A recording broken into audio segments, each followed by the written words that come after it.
We're almost there, people. Hello, Ghost of Bird, Keo, JJ the 3th, Vector Sater, Eblo G. What's going on? Oh, nice. JJ's got the celebration. Where's the tip of the tea kettle? Did I miss him? Alright, I guess I missed him. But thank you for the bits and the celebratory tip of the tea kettles. Tip of the tea kettle to you too, good sir.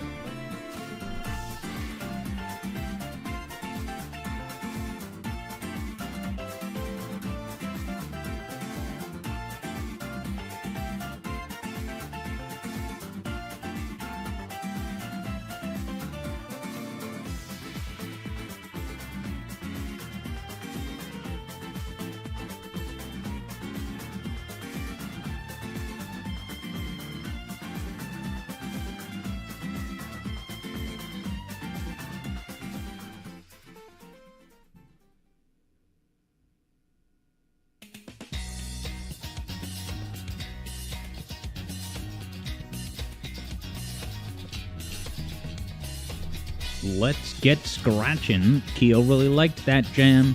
And hello, Hat Kid. Hope everyone's doing good, that you're in good spirits. Because your spirits are about to get a stat boost, baby, no matter what your spirit stats are. Coming into the stream. And so I'm going to hit the button soon. You're going to see me. Sonic Adventure is already open, I think.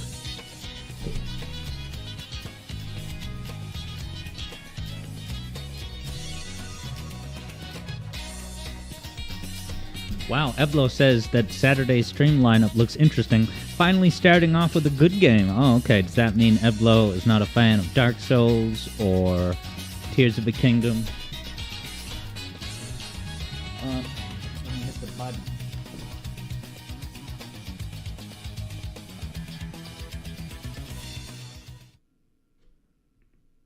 Hey, what's up?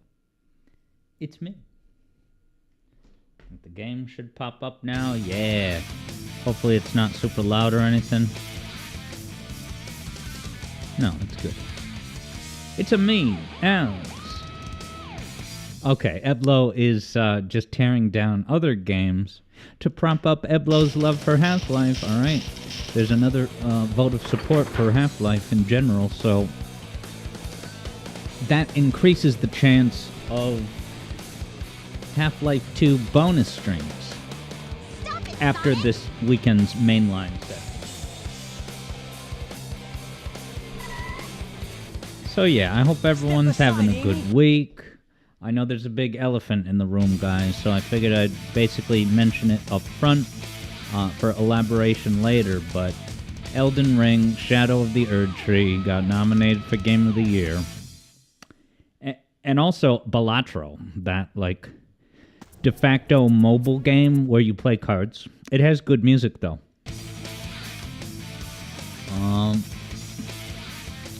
Eblo hopes all this smoke with the anniversary and White Sands points to a fire.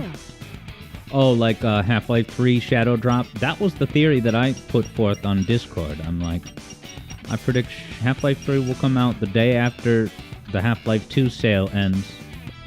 And yeah, so I was kidding just now about the Shadow of the Erdtree thing. But yes, although I'm not going to talk about it directly now, after today's normal stream, we will have a separate stream. I'm going to stop the stream and then start a separate new one just to discuss, things that have been happening in the community with an emphasis on, community safety and just, knowing what the warning signs to look out for, all that stuff.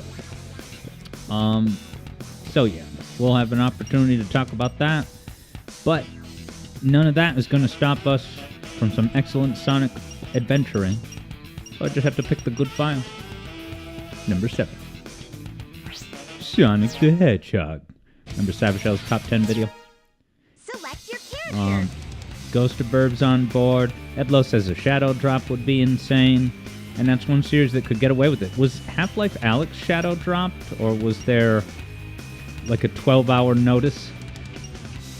E1 of 2 Gamma Delta Ray Bands.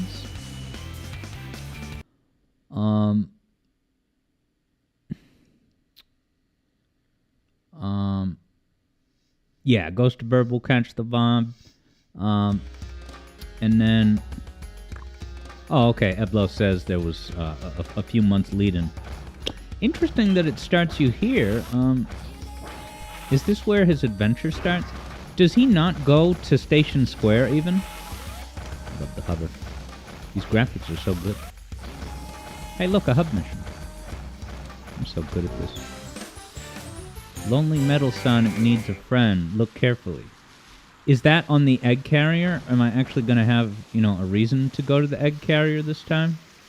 And is that a...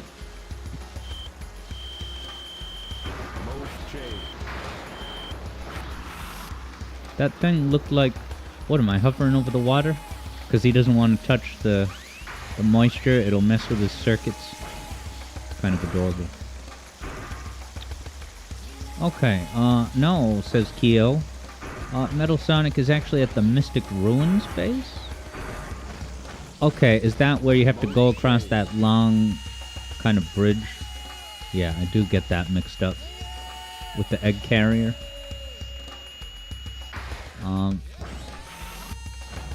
Doo-doo-doo. Doo-doo-doo.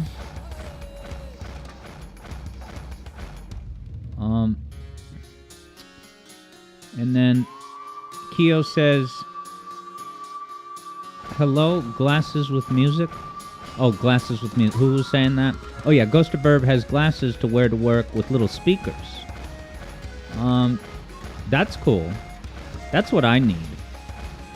That's what I... Yeah, so that, like, you know, only you can hear it. It's quiet enough. That's cool, though. Does it have, like, a rechargeable battery recharge or something? Oh, what the...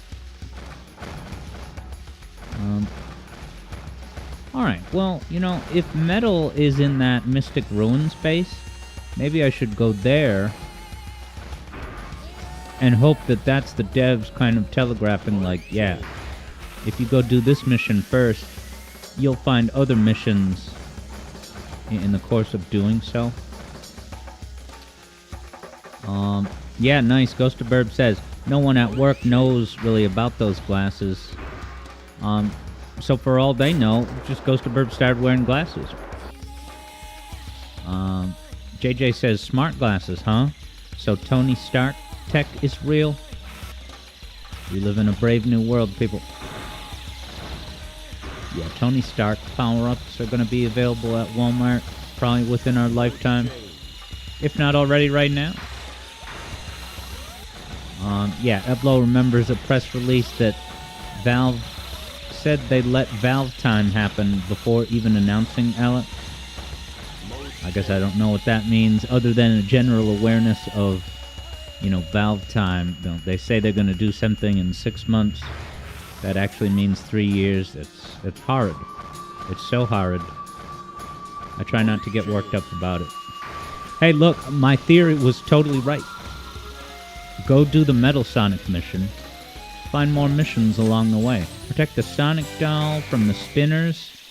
Yeah, what level has those, like, sadistic torture dolls? What is it, a voodoo doll? You hurt the doll and it hurts the person?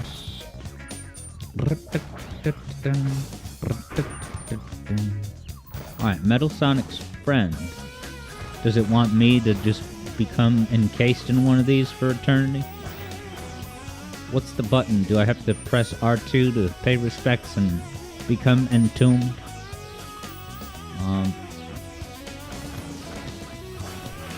Yeah, Eblo says Valve time was a term for delays back when it was something that mostly Valve did. Yeah, didn't they delay Half-Life 2 on the day of release? Now everybody delays games, so the term has been lost to time. Are they the red missions, probably? Why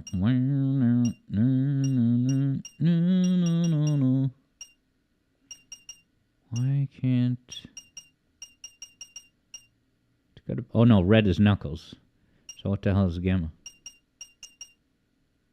Alright, Gamma is silver.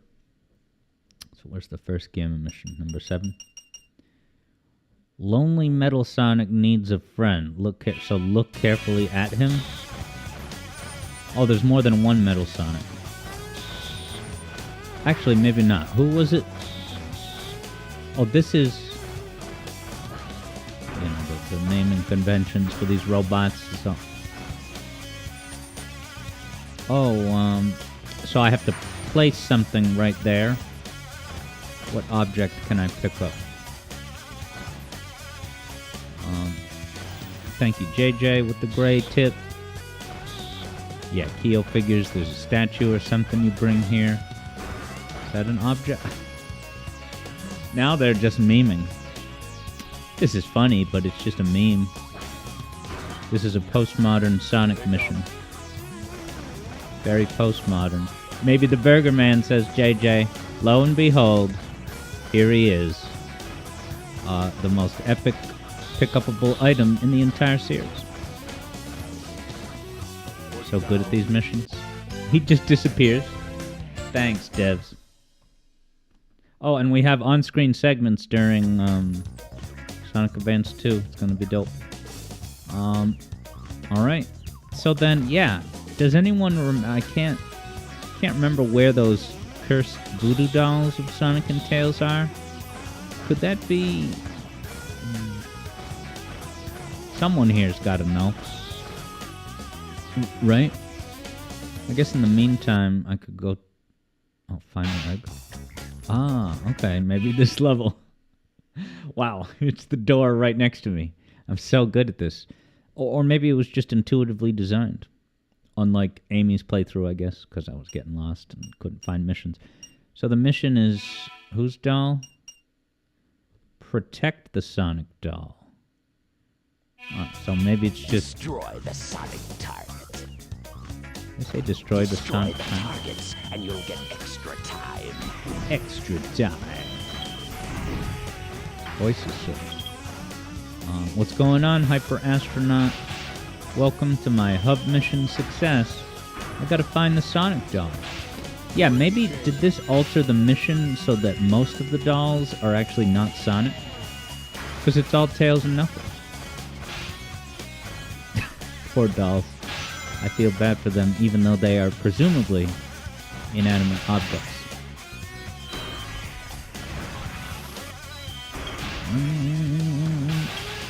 JJ says this is the first Gamma level. The first Gamma bit. Oh, I'm running out of time gradually. And also... Oh, okay. Why can't I lock in? Now, can I attack the doll by accident and then lose?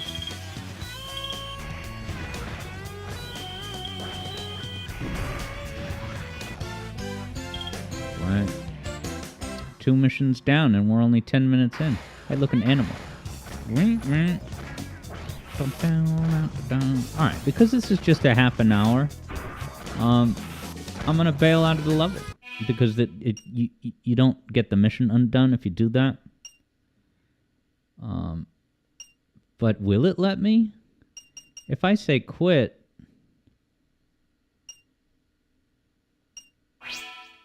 Adventure Field. Sweet. Nice. Hyper Astronaut has since finished the 13-hour video about the Bionicle lore. And then you tried to start a second watch, but got bored of it. Oh, watching the same video? Alright, then just watch his 8-hour Mega Man video. Or his, what's it called? His lectures, his college lectures about, like, Chris Chan, and then what's the other one? Does he have an Lilia one? There's got to be another one that he has. But the Chris Chan college lectures are, like, dynamite classics. Hey, am I supposed to be here? Oh yeah, this is just the middle of the Mystic Forest. You don't think they'd put another mission in this forest? Do you? I'll at least scan the perimeter. Hyper Astronaut finished it yesterday. And yeah, JJ says that this was light years ahead of Mario Odyssey. What, the fact that you don't get kicked out of the level? Yeah, I guess it's like pretty much a mission, like collecting the 3 hidden coins in, you know, a modern 2D Mario game. In fact, in some games, you have to finish the level in order to, like, keep whatever item or achievement. Like, I think some Sonic games work that way. Like, you know, with the... What the hell is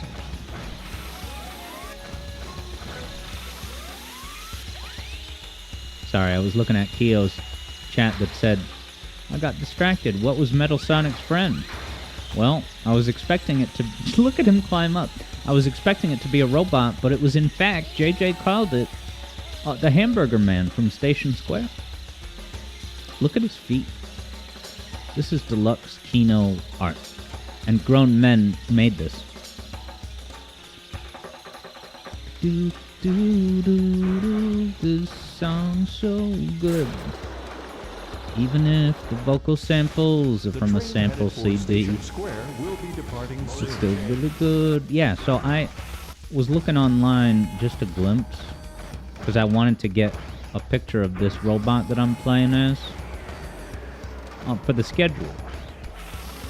But when I quickly looked through a Gamma, E102 Gamma playthrough, whatever his last word is, I couldn't find him going to Station Square at all. So let's find out. Is E102 able to is the door going to be locked? Whoa. Forging ahead. Brand new horizons. And I expect to find a mission lying around. Remember in Sonic Battle R, you can get on the boat to go out to more levels. That was so dreamlike. Like, it's so random and funny. That's like a mod that you would encounter in one of your dreams. And it's not even to say that it's the mod of my dreams, just that it's so surreal and bizarre to get on a ferry and have that bring you to a big barge with more levels. I guess due to the cute couple's eat free clause, this robot... Oh, he needs a cart pass? Whatever. Can he go in the water? Does he short circuit? He just floats over it. That's badass. Pretty good solution, I must say.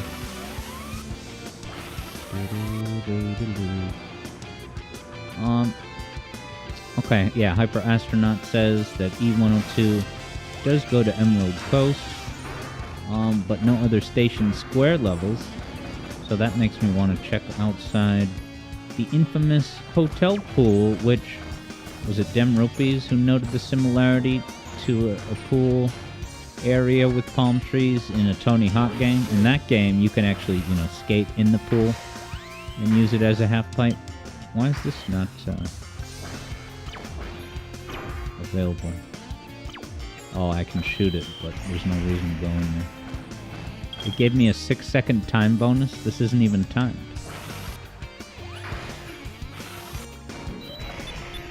Is it just that they wanted to,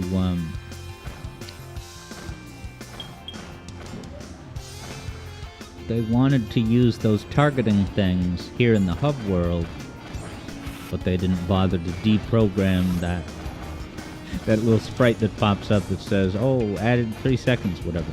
Hey, look at the traffic light colors. Come on, camera. Yeah, blue? That's adorable. Is that how it is in Japan? Instead of green, it's blue. It's the Tony Hawk pool, had confirmed Kyo. Also commemorating the casual vandalism. Yeah, see, Hyper Astronaut? These traffic lights are bluer than Bluey from that program, Bluey. What's another adventure field to go to? Is that a chow egg? Pick up. He declares every verb he does. Sonic Adventure. Sonic Adventure. I thought that was Sonic for a minute. I guess I'll go outside the casino.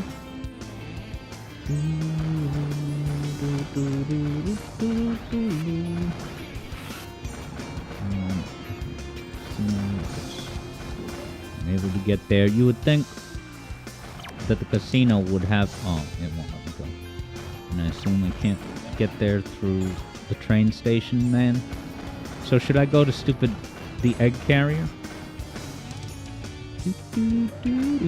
Nice. Kyo remembers playing this on Dreamcast back in the day and spamming his quotes for grabbing something. Pick up, put down, pick up, put down.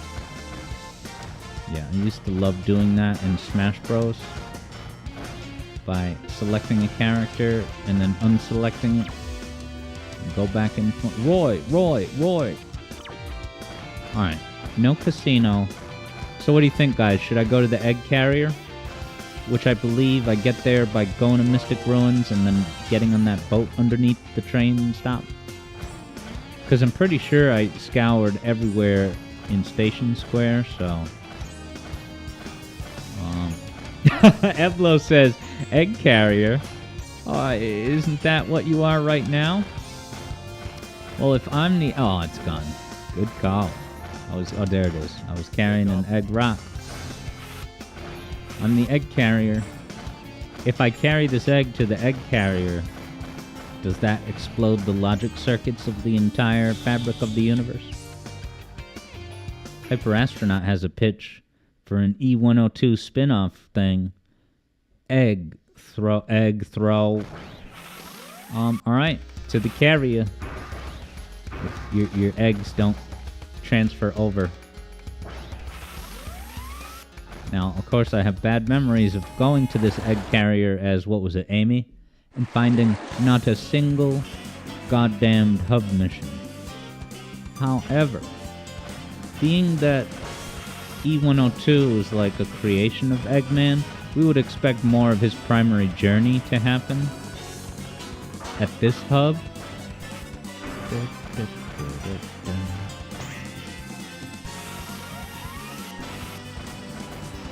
Come on, there totally should have been a hub mission up here.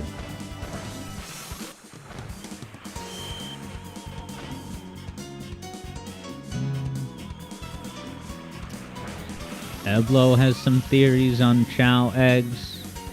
Yeah, I wonder if the free market price of Chow eggs is volatile and or affected by post-pandemic price spiking.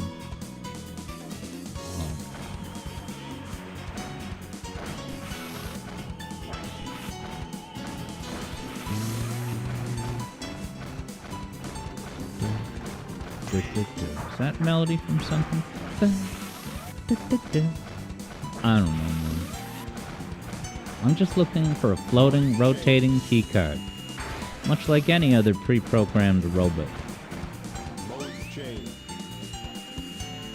What did he say? Poop change.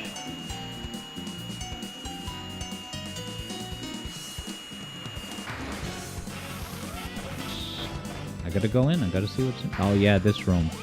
So now I should be able to maybe hover across the... Oh, it doesn't... Is it because Sweetheart is a lot heavier than Tails or whoever?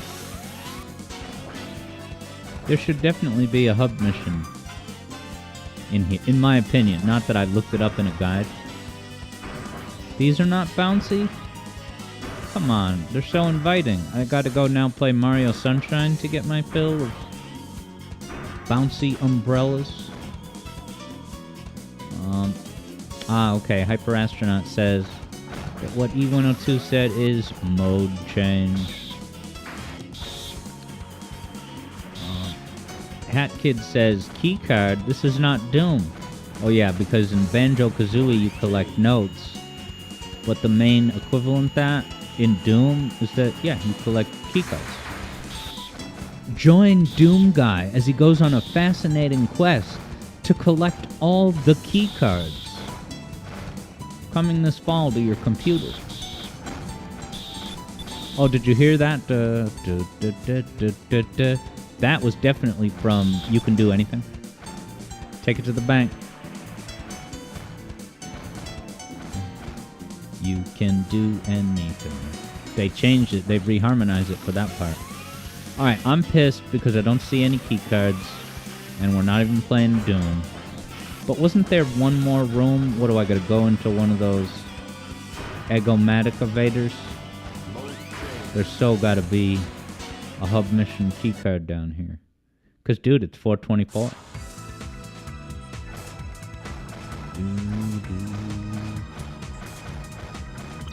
It's 424. I thought it was an enemy. Is that just a Roomba? Like in Hat in Time? That's where Hat in Time got the idea.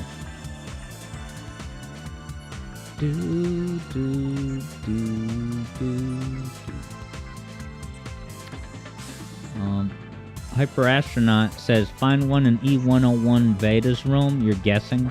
Yeah, I guess I don't want direct spoilers, but if you're just, you know, theorizing that, oh, his room would be bound to have one. Let's just go to a level. Jail cell? This is content in this game?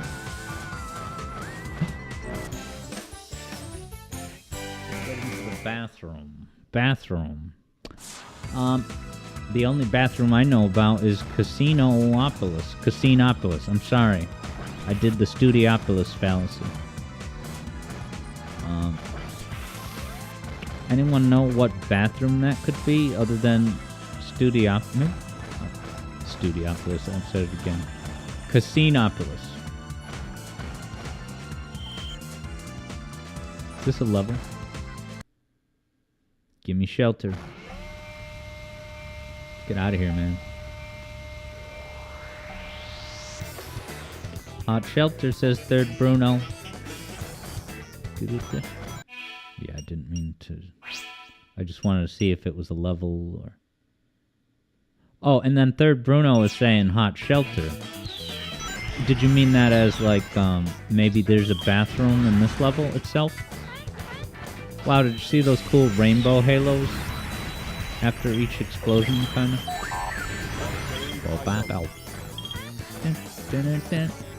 Third Bruno's about to leave work and start living the good life. This is a bathroom, guys. I think we're warm. Can I open this portal and then crawl through like Solid Snake? Gross. Hey, what's up, number one? Welcome back over on YouTube to the Alex Yard streaming cinematic universe. Gotta be another bathroom.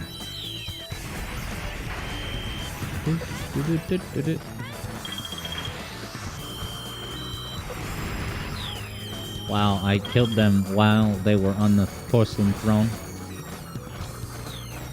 I don't know if that's a good way to die. I guess it's not. Now do I have to flush the toilet to win the game? Oh, just stand on the toilet. I guess I just collected something, but I couldn't see it. Well, that's perfect timing. You know, each of these key cards I've gotten, the mission you have to do is very close by. Are a lot of the missions like that?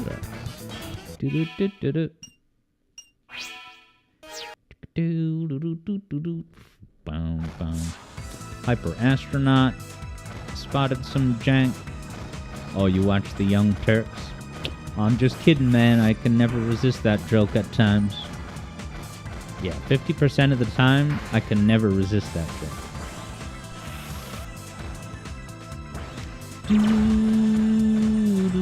Is there 2 doors up on this floor? Yeah, there's a door on the other side. Did I go on this side, man? I'm gonna get going with Frontiers momentarily, though. What is this room?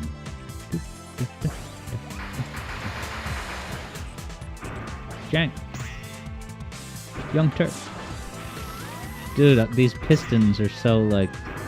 They look like obstacles on that show Wipeout, where you don't want to get knocked over by these into the pool of water. It's the ultimate badger shit. Can I... Oh! Is that something Gamma can get? Is there an underwater power-up?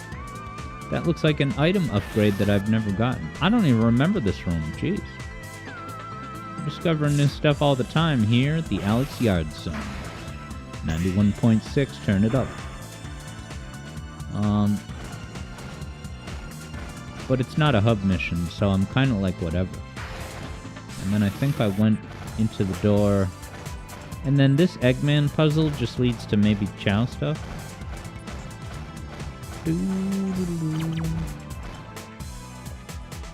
What is this room? There's still gonna be a hub mission in here. Wow, did you hear how the beat went to halftime? What the hell could this room be for? It's so small and arbitrary, but there's gotta be some purpose. Isn't this a cool adventure exploration game?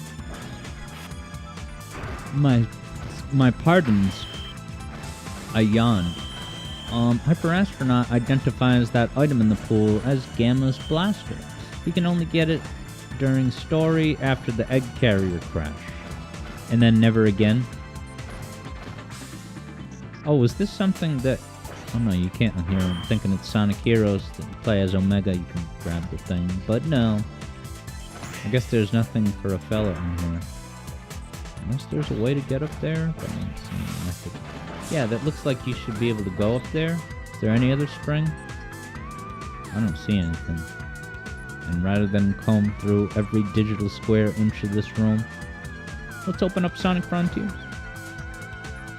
And get that lovely, melancholic cyberspace anthems in the mix. Is this like a grind? If you were playing most other Sonic games, you'd see that thing and assume that it's a grinding post. But, alright. Yeah, Hyper Astronaut figures that since this is free play, I gotta go back in the store to get it. Alright, let's close the game and open up the best Sonic game of 2022, Sonic Frontiers. Because Origins came out that year, I think. And then Plus in 23, was it? Sonic Frontiers, Sonic Frontiers. I've played it for 125 hours. Have I gotten that many hours in Dark Souls? I'll have to check. Darkest souls are here to get you. Upgrade at all bonfires. Oh, you gotta see the window. Where's my Frontiers window? Frontiers, a canonical mainline Sonic game, like it or not.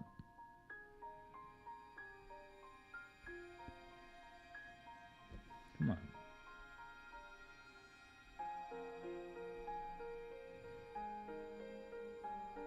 Do-do.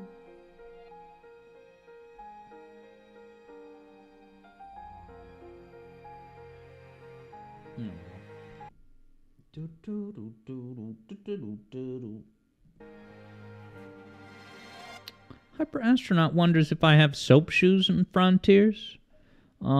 No, I guess that was a paid DLC thing. I don't think I ever paid for any DLC, and I didn't steal it either.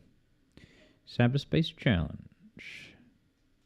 Oh yeah, this lovely Sonic Frontiers quirk that Steam doesn't recognize the Nintendo button layout, even though they've made how many Mario and Sonic at the Olympic Games, so Nintendo and Mario and Sonic and Sega, they all know about each other. There's no excuse.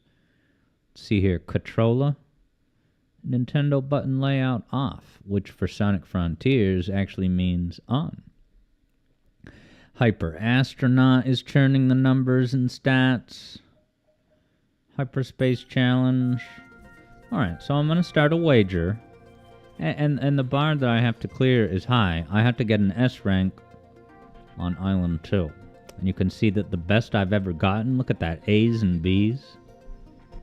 S rank? Question mark? Yes or no? Okay, you're going to have... let's make it 5 minutes, because I think these last, upwards of 10 minutes. So, actually, no. To make it spicy, make it an A rank. I'm, of course, going for an S rank, but let's make the target of the wager just a more modest A rank.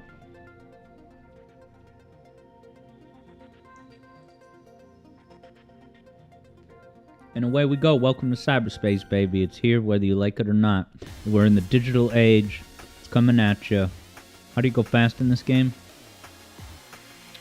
Alright, why? Oh, it's because my controller's messed up. But I just have to aim up a little bit. Alright, so I'll just restart. Now, why is that not? Oh, because I have to hit A and then you can select them.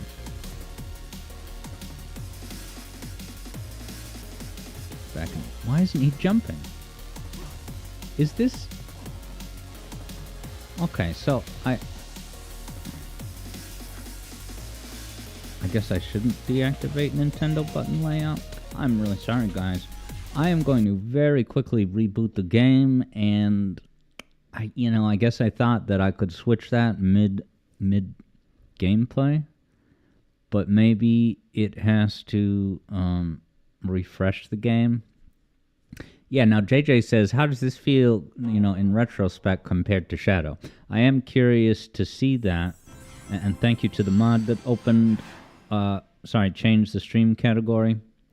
Yeah, I am curious to see how it compares to Shadow with the similar button configuration. Come on, Sega, load the content. You can do it, just like you did on night 1. I was pretty captivated on night 1. And that was also the case for Sonic Superstars.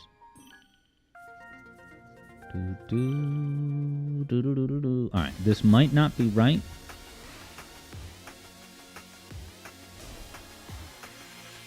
Yeah, he's sliding. So, it just means that I can... Let's see if I can do it without closing the game now. We'll be up and running soon. Use Nintendo button. I'm baffled by that, but I really don't care at this point in my life. I just want to game with you guys. There we go. Alright. So I'll restart. Come on, then. What the... I'm not even going to think about... I'm just going to play the game. I don't know why the menu buttons are unintuitive now. I can't think through the implications at the moment. Dude, boost? Seems so nerfed. It's just because I'm used to Shadow now?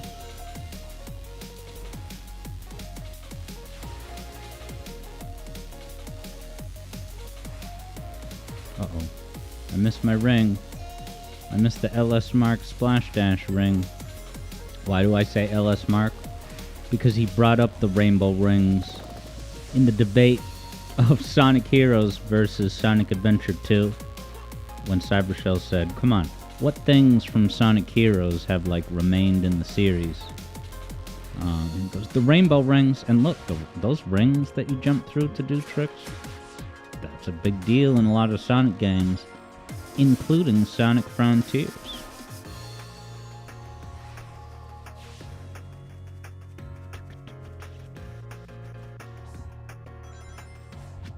Oh, where is this going?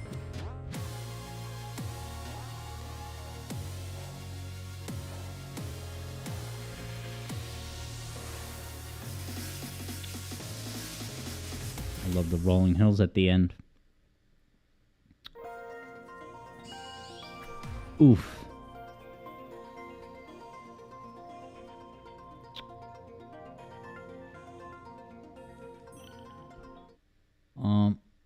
Evlo says, oh my god, a Green Hill throwback.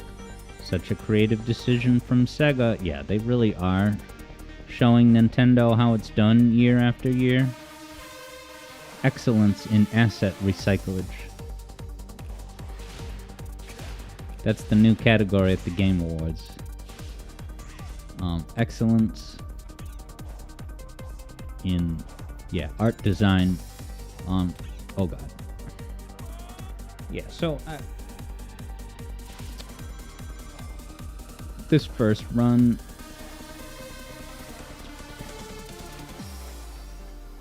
let's just say that in this first run, I may make mistakes, and that it's really the second opportunity that's where the high stakes gaming accomplishments can happen, And with this, you gotta learn your lesson, you gotta keep that momentum. And then what do I have to press the stick? Stupid 3D projectiles. Which, I really hate the fact that a ring dash uses a joystick.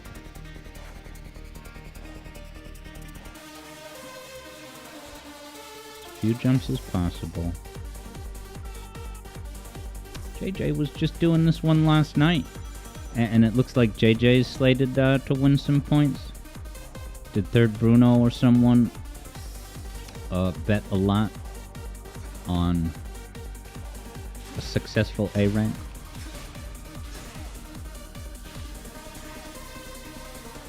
Yeah, were you playing in cyberspace mode, JJ? Oh no, you don't have precision midair. Maneuverability. Alright, it is left stick. I'm sorry guys, playing Shadow Generations and just need a little bit to get back in the groove of this game's control quirks.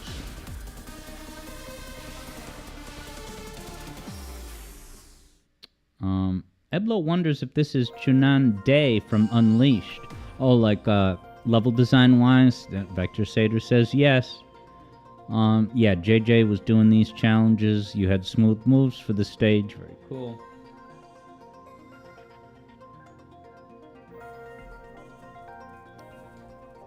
Yeah, Vector figures that what we just saw was either Act 1 or Act 2 of Chunan Day. Does it have a name like Rooftop Run? Oh, now these stupid things are reversed. I'm so mad at you, Nintendo. Sorry, Sega. I'm not going to make a fuss about it any more than this sentence I'm saying now, but...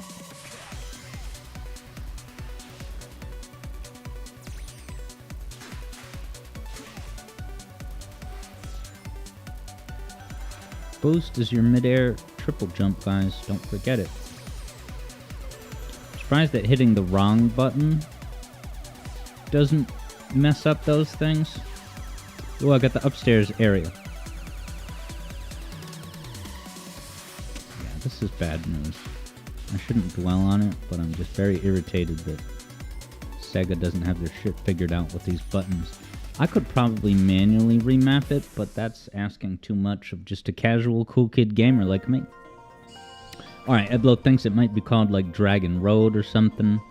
Eblo thought it was funny seeing reactions to the level skins for this game. People said it's all old stuff except for the city. But those home slices, mother flowers, probably didn't play Unleashed on the 360. Because then they would recognize it. Yeah, and interestingly, that's kind of my biggest gap in my Sonic resume, is like that Unleashed 06 era. So, to this day, yeah, I heard people talking about Windmill Isle when they first kind of showed some of the gameplay. The song is godly.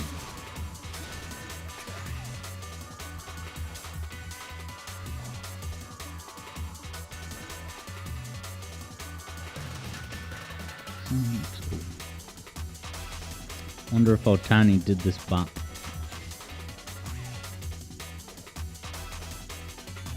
Got my Sonic Heroes Rainbow Ring Trick. This is recycled from Sonic Heroes. I'm just kidding. Like only Sonic Heroes can do a 3D loop-to-loop thing like that. A 3D helix. How am I getting these? Like that D, is that... Okay, well, the D... Alright, I'm wondering, is that letter for the level I just did, or for my current progress? And I hope it's my current progress. Alright, it's total playtime. Cool. That's interesting that it doesn't tell you the letter you get for each level until the end of it all, I guess. But I am going to continue this run, because this is valuable experience with these. If I fail today,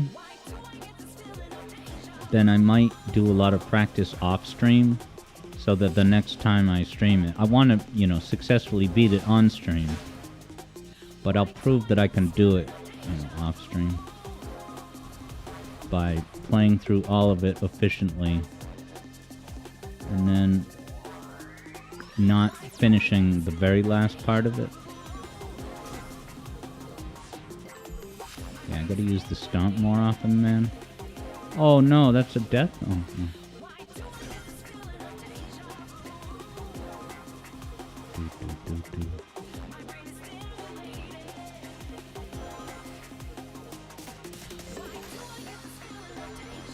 Does your mid-air boost get recharged if you double jump?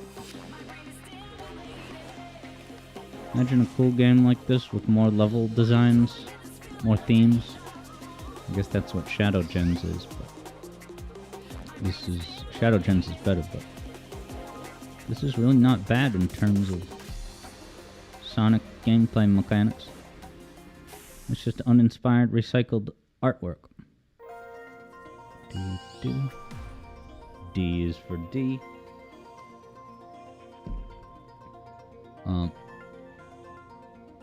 Conti.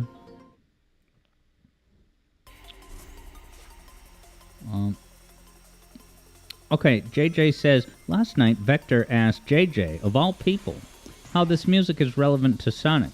So I'm going to forward that question to you, Al. Alright, so like the cyberspace music? If you're talking, yeah, it's got to be the cyberspace music you're talking about. If so, I love what it's going for. As far as like what the reason is, right early on, I felt it as like, you know, the theme of this game is, I guess, isolation and loneliness to an extent, despite the presence of all this technology and interconnected networks. You know, Mark Zuckerberg would have you believe that it's all going to bring us closer together, stay connected, but it's actually isolating us further because all we're getting on Facebook is empty calorie illusion of connection, and it sort of tricks your brain into thinking like, oh yeah, because I checked the Facebook profile of that kind of friend I had in college, whatever. Yeah, that your mind subconsciously thinks, okay, I got a dose of social interaction and vibes today, when actually it's just next to nothing. It's highly impersonal. So I see Frontier's Cyberspace and its lonely melancholia as a representation of that. It's like a way of looking at Mark Zuckerberg and saying, look what you did, look what you brought us. We have all these incredible backgrounds, and I say incredible just because of the number of shapes, because you can do that with modern graphics and computers. But yeah, this music kind of reminds me of like the Bored Ape philosophy. I think that the Bored Ape, that's like kind of the main NFT company. What the hell's the point of this over here? Would that have opened a shortcut or something? Yeah, Bored Ape is like, you know, you get everything you could have ever wanted in terms of wealth, but now you're just kind of jaded and tired and bored.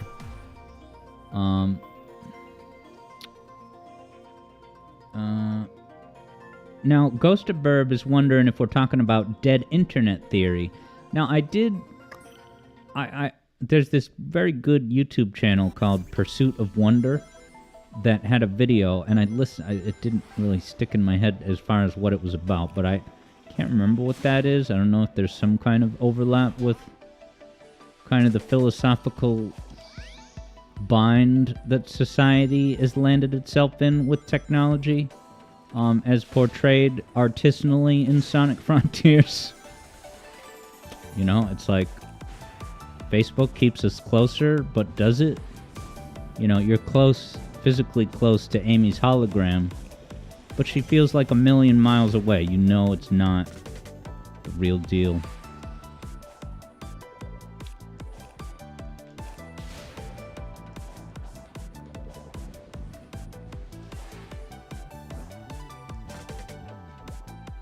Oh, this is the one with the incredible finger snaps as I fall down to the less desirable population. I'm not as popular. I didn't mean to say it that way, but you know what I meant.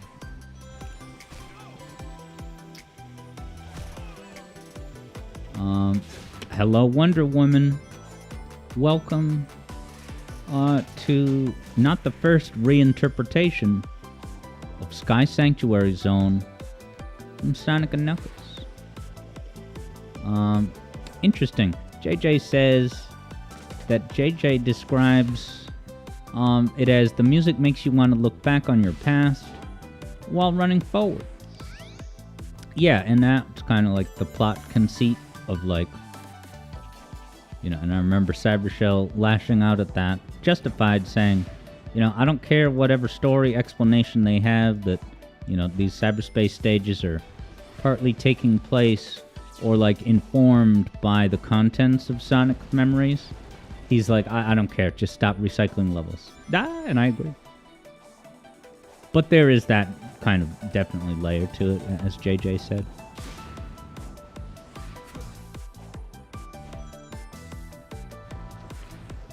Alright, how did I mess this up?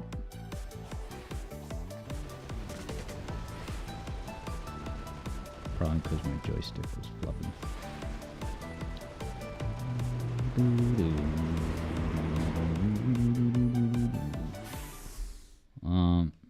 Things are good, Wonder Woman. I'm excited to verse JJ at Sonic Advance 2, although he's got the upper hand in terms of, you know, preparation, familiarity, gameplay, skills, adaptability, keep it cool factor, although I beat JJ in the keep it cool factor when it comes to Metroid. Kyo says, you suppose it has some introspective quality to it. Yup. Introspective. Okay, so at the end, yeah, it does show you the individual letters. So let's pay out that wager. And it's already 4:51, so this next attempt on Ares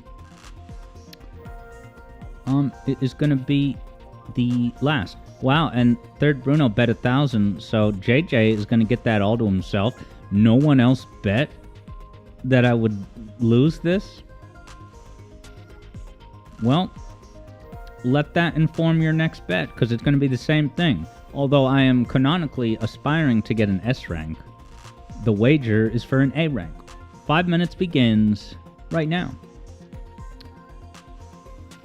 JJ scooping up the points. But yes, as Wonder Woman said, that was a significant pay, and certainly a big return ratio. Kyo doesn't know about betting on games you don't know. Yeah, I guess the only thing you have to base it on is my previous failures to beat this Ares Island challenge. Wow, so that A, B, B, B... I wonder if that's my best times ever in this mode. Who knows? Stupid buttons are reversed.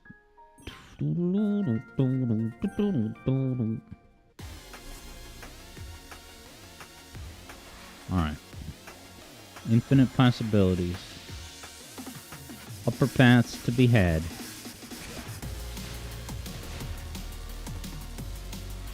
Missed the boost pad. Didn't fall downstairs though.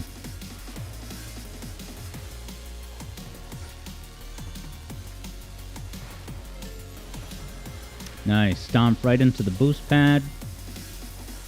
Get upstairs. Nice. This is alright.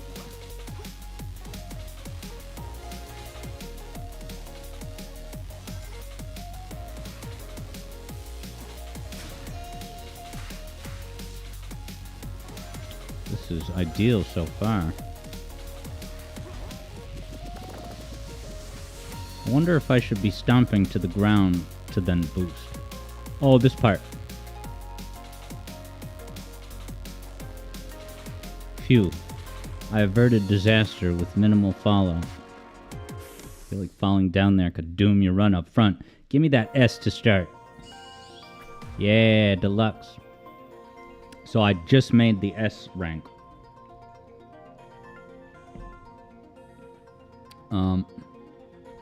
Alright, JJ says I'm gonna suck. Is the next level the Sky Sanctuary with the rotating things? You know, it's so funny thinking about the fact that those rotating things are basically a 3D representation of the thing that I had Amy spinning on in, what was it, the Superstars video? Alright, moment of this. The hard level.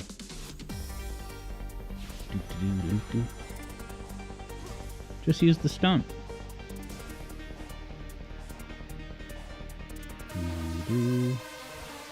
These things go on a global timer.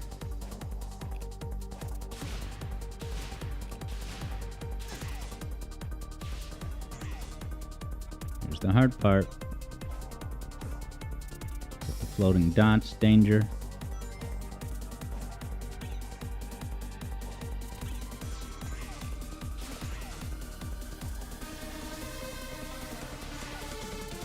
That was close. Do, do, do, do. This song sounds like it could have been in those 1990s racing games that were on the N64. Like Top Gear Rally. Check it out, JJ. Do your goodest, says Keo, who bet that I would win. Wow, and Hyper Astronaut stands to win a lot. Yeah, Keo's getting aquatic bass vibes. But yeah, JJ said it's a heck of a tune for such... Yeah, it's a shame it's such a quick level. Well, I'm still maintaining an A, and that was one of the harder levels, so that's good.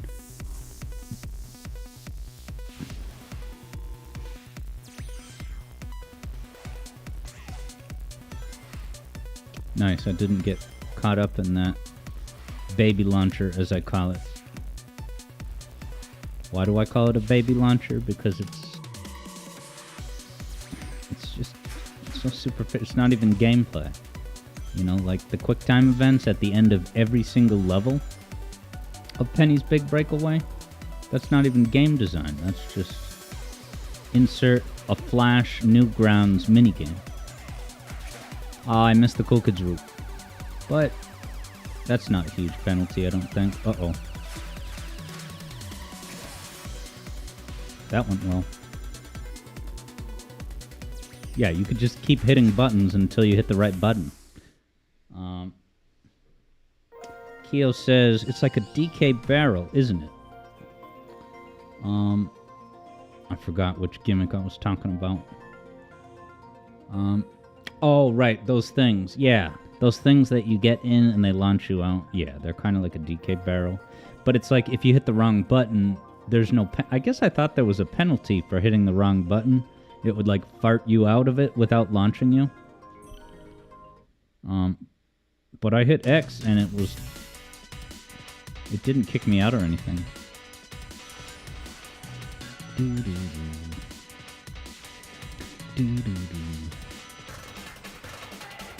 Damn. Oh. Now, did that launch me up with like a little bit of momentum? Because the steps were expanding? Somehow this feels like it maybe could have been quicker than swinging on those poles, but who knows. Keep my eyes peeled for an upper path.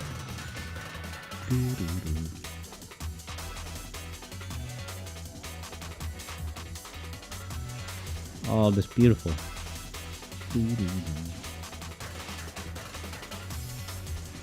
Yeah, baby. Hyper Astronaut says, I'm lucky there isn't a cyberspace level that rips off Eggman Land from Sonic Unleashed. Now, this means I'm at S-rank pace, not just for 2-4 that I just did.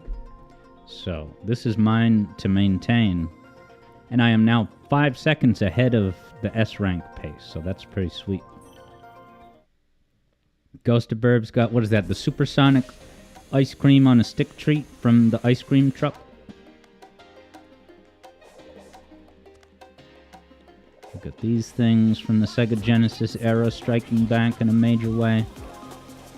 What the...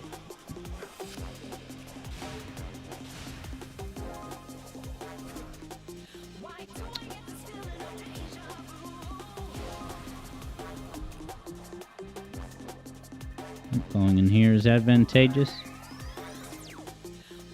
Keo wonders if they actually made supersonic versions of said ice creams.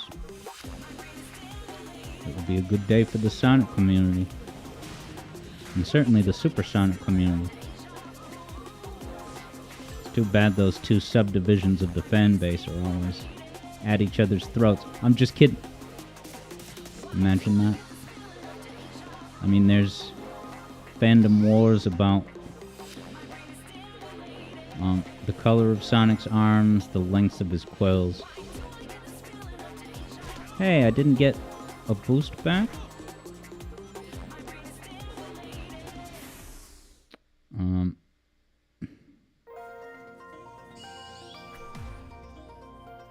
Hyper Astronaut has yet to taste the sweet nectar of a Sonic ice cream popsicle. Yeah, go to the beach. Sometimes the ice cream truck comes. Keo says some of these tracks are like right out of a racing game.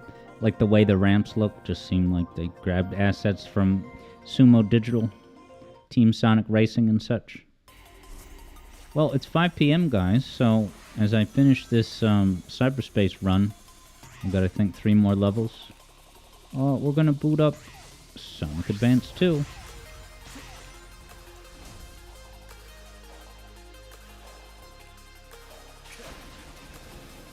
This gimmick felt like a shortcut. Nice, Vector Sater scooped up the song request. I look forward to it.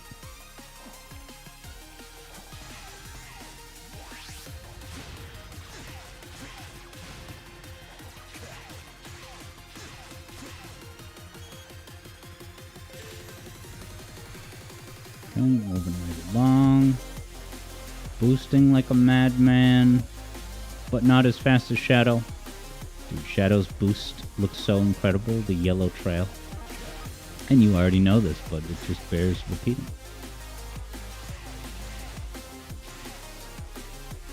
Come on, that gimmick.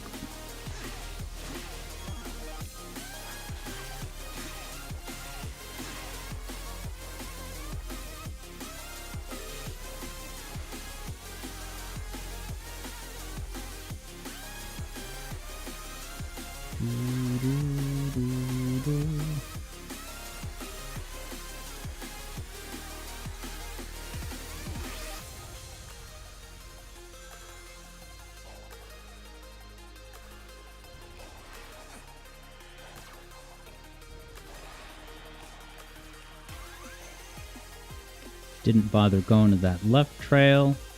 I don't know if that would activate a different rail, but this is almost the end of the level.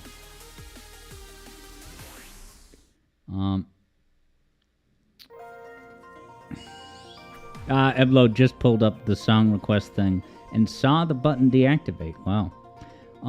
Now Kyo says might be time to lower the price a bit so it gets faster, but honestly, the fact that, you know, Vector scooped it up about an hour in, that's actually kind of perfect. That tells me that it's the perfect price. The price would be too low if someone scooped it up at the start. Eblo says your favorite part of the game was instantly recognizing the SA2 levels and S-ranking first try. Oh, okay, so Eblo was not necessarily heartbroken by that. You were waffling and checking in to see if it was still available. But okay, guys, I got 2 stages left, and I'm 8 seconds ahead of pace, so I'm proud of me, and you should be too, but it's not over. One must not throw confetti until after you cross the finish line. Wow, is this a shortcut? That could have been a great shortcut. I think I was going a much more roundabout way previously.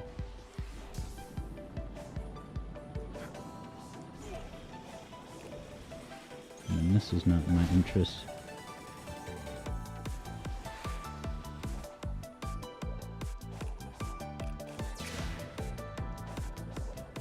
I love that. Do the enemy homing attack and then you land right where you need to get.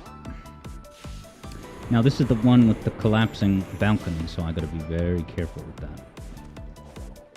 Mindful, really.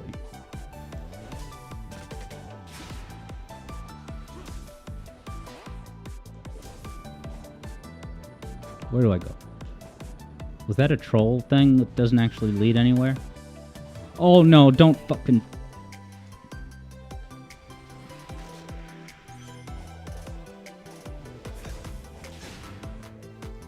That's how bad I want to get an S rank. Bad language slips out. I'm sorry, guys, but I want this S. Sorry, I try not to swear on primetime streams unless there's an epic reason. And don't get me wrong, this is a pretty epic attempt at an S rank, but come on, who cares? It's just Frontier Cyberspace. It's not Will Smith.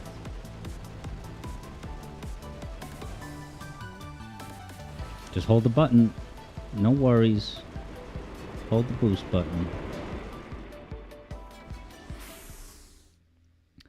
Hyper Astronaut forgives me. Oh, I'm 10 seconds? How? I'm 10 seconds behind? Look, I'm still slated to get an A rank for the wager, but I think you need an S in order to get to the next cyberspace rush. So, hey, what's up, Jack Griffith? It's going good, man. I'm on the edge of my seat. I got one cyberspace level left. And I would have to beat its pace by 11 seconds. That's not encouraging, but maybe I'll do it perfectly. Keo says having his arms be a color other than blue helps with the silhouette and action recognition when he's a small sprite and he has his arms in front of himself. Game devs, take note of what Keo just said. Oh no.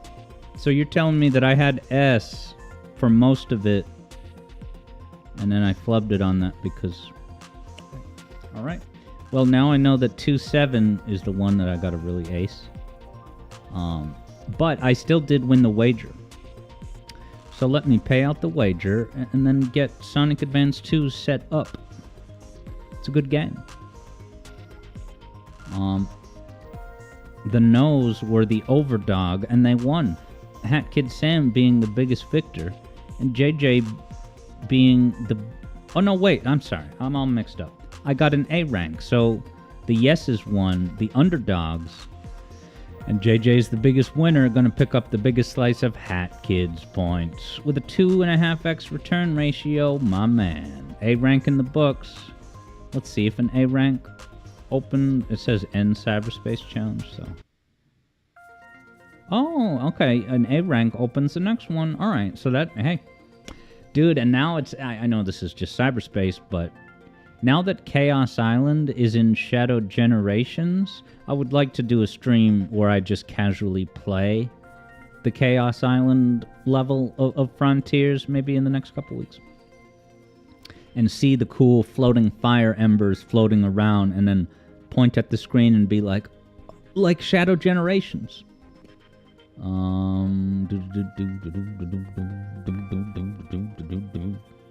Keo says, JJ told Keo to vote no, but he voted yes. Wow. 3-dimensional chess of channel points, huh? Bravo, JJ. Oops, I didn't mean to do that. Alright. So, it's going to take me a minute or two to set up Sonic Advance 2, but I'm going to stay on camera and just hang out with you guys. No waiting zone. I am going to add more music to the waiting zone. I have a lot of new music captured and just not put, on the timeline and rendered. Quit Cyberspace Challenge. Yeah, cyberspace in this game is always 2 words with a capital S on space, right? And so, cyberspace, you could easily make that 1 word, but the fact that it separates it into 2, but then hydrosity, it connects it together with no space, it would all appear to be intentional. There, I said it.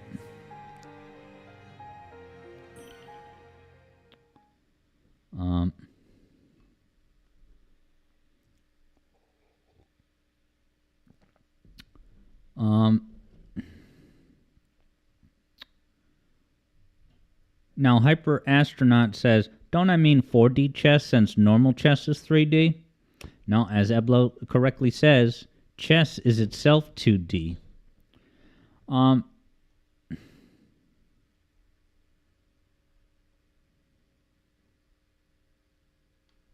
yeah, Hyper Astronaut, I did see that you said, that you haven't had the popsicle.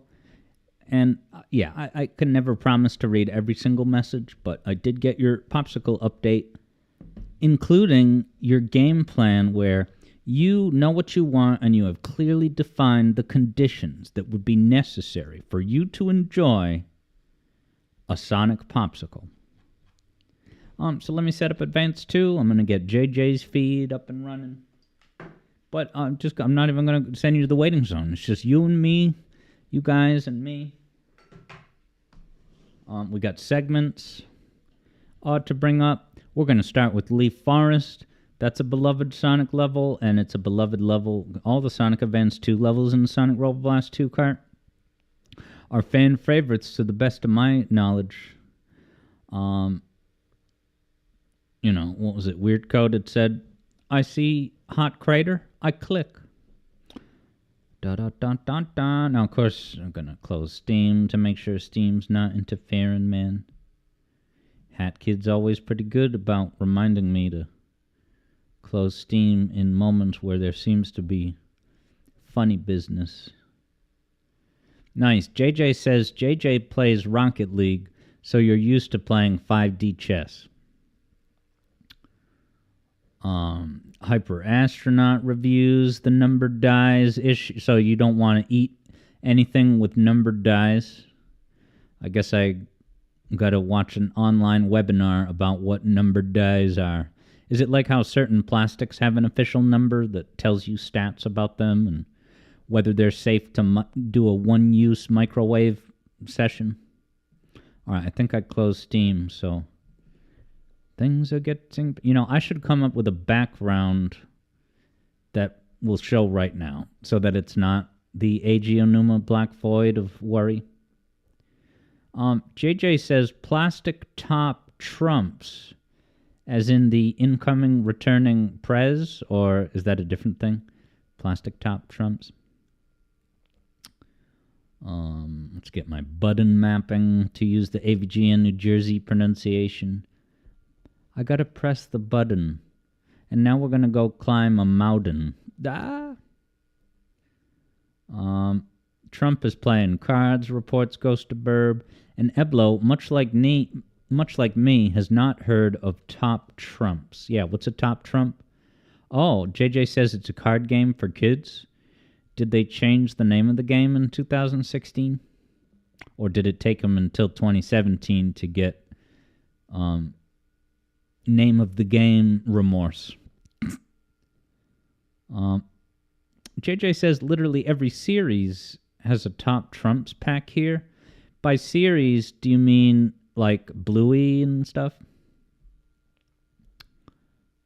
Sonic Prime.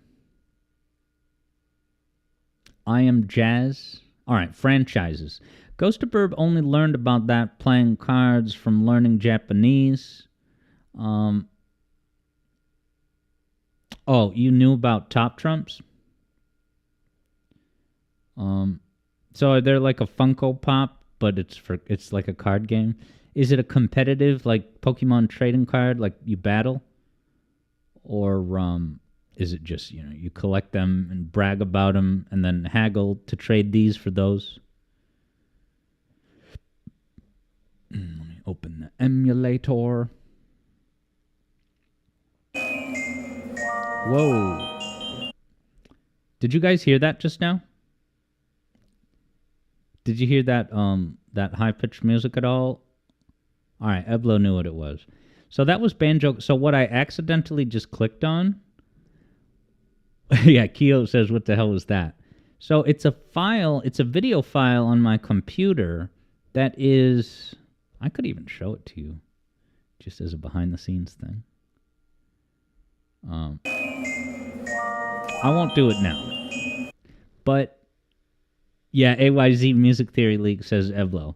So it is from a music theory video. It was from the... when I did the Banjo-Kazooie video, there was that spot in the video where I drove the Eggomatic. You saw me in the Eggomatic just casually cruising by during the... it was in the snow area of Gruntilda's lair. And so that file I accidentally opened was actually the green screen footage of me that was used for that me in the Eggomatic scene. So, yeah, I would show that to you guys later. Just as a fun novelty to see how weird and awkward it is for me to just be there in front of the green screen, pretending like I'm looking around and just soaking in the sights when it's just me in front of a green, flat green. JJ knows all about that. The green screen, behind the scenes living. What I meant to click on. Yeah, is this glitched or something? It won't let me click on...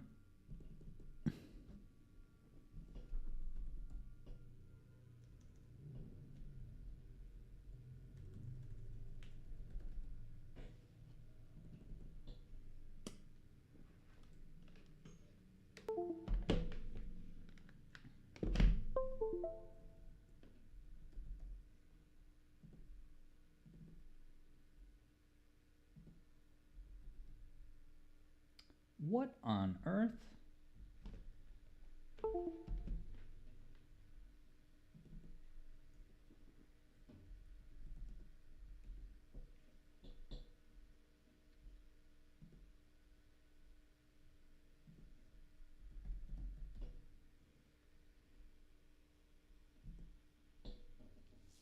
Yeah, Hyper Astronaut says, Windows noises. You know, like the Nintendo Museum. Yeah, little kid now hears that at home when his mom's just logging on to AOL and is like, Mom, that's the Nintendo Museum sound. Didn't you say we could go? When are we gonna go? Evlo says, you've got mail. And I think that guy recently passed away. So way back in the day, we actually had custom announcements from that guy saying our names. You know, you guys probably are familiar with like Cameo, where, you know, celebrities can set up a thing where you pay, you know, a certain amount of money and they'll just record a 1-minute video saying, oh, happy birthday. Alex Yard wanted me to wish you a happy birthday. And it's like Carrie Ann Moss or whatever. Evlo says, correct. He is no longer getting mail. That's how those mail mechanics work. There's no avoiding that. Hyper Astronaut certifies the RIP. Yeah, so actually growing up, when I logged into AOL, it said, you've got mail, Alex.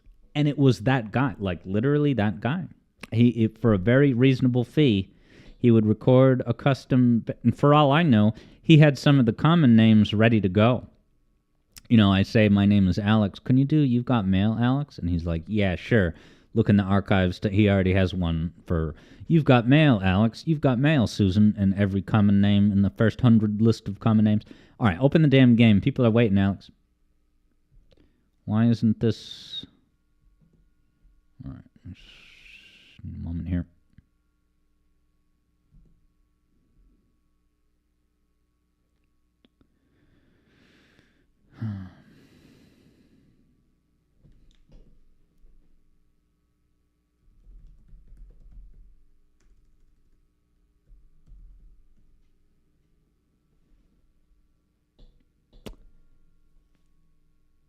All right, Wonder Woman's taken off. Have a good night, Wonder Woman. Thank you for the have fun wishes. I'll try to beat JJ, but he's poised to win. I admit it. All right. I just can't find the games. I don't know why it's not opening to the right file. So it's funny. I hate being on camera if I'm stuck with something. So I may actually send you to the waiting zone. It's just too awkward to be on here and say nothing. And I do have to focus on what I'm doing. So I apologize, but me sending you to the waiting zone is what's going to get this going as soon as possible. So I'll see you soon.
We're set up. We're moments away. I just got to step to the other room, and then we'll go. But enjoy this Origami King's music.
All right, team.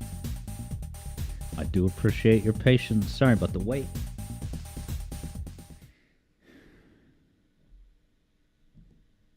Hi, it's me.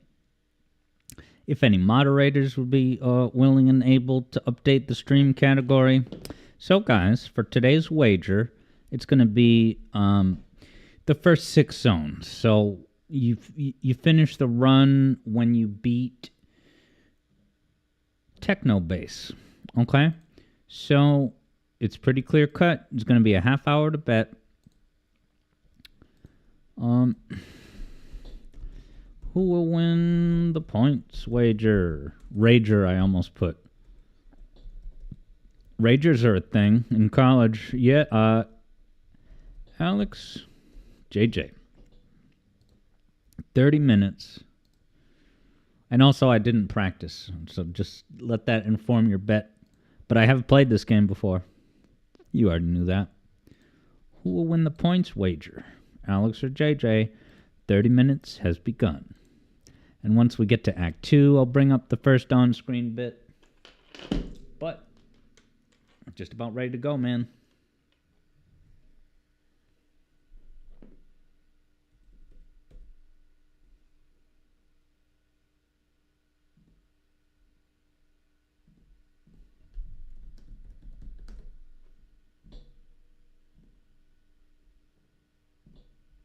Alright, stream categories all set.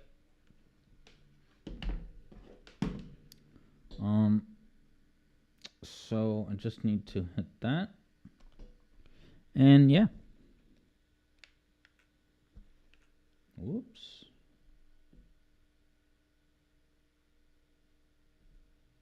Okay. Alright. Thank you for the ready heads up, JJ. So I will go ahead and start the countdown in chat. 3. You guys ready for Leaf Forest? 2. It's going to be good vibes.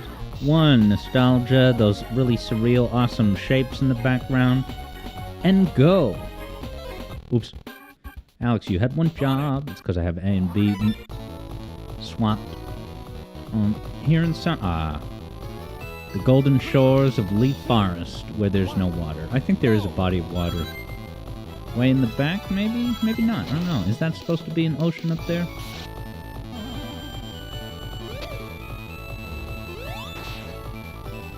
Okay, so I'll get rid of the shield. That's not how I roll. My earliest convenience. And then remember in the classical days, I thought you got a bonus for hitting those blue springs, because at the end of the level it says SP ring bonus, and I thought that was spring. Now Hyper Astronaut says, where's the wager? Well, there's no wager on screen. I guess the main reason I would ever put the wager on screen is because there's a point score target. But because it's just me and JJ going head-to-head, there's not like a target score to get, per se.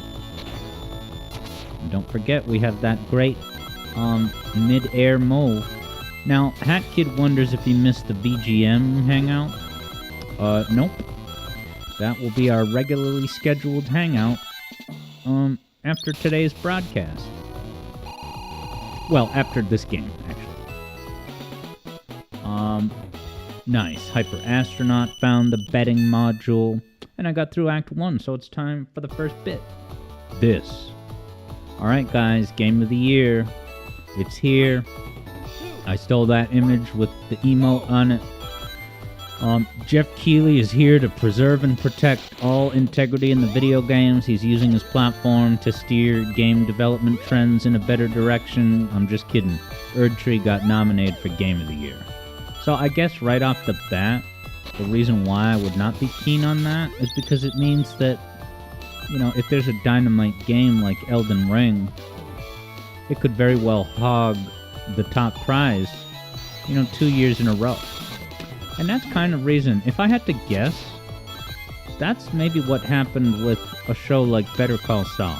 Better Call Saul is a, sequel-prequel series to Breaking Bad. And Breaking Bad just absolutely swept up a lot of the Emmys during its prime years. And so I got the sense that, the voting academy was, all the people that lost all those years to Breaking Bad, they weren't about to now, oh, what is in here? I've never been up there.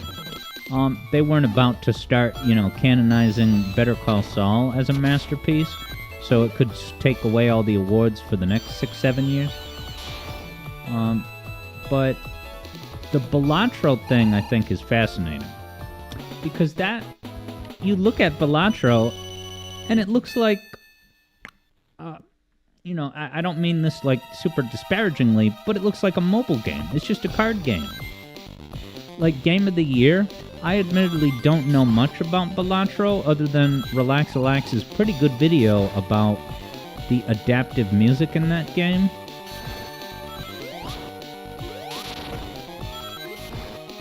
Oh, this is a good points bonus I'm screwing over. Time bonus,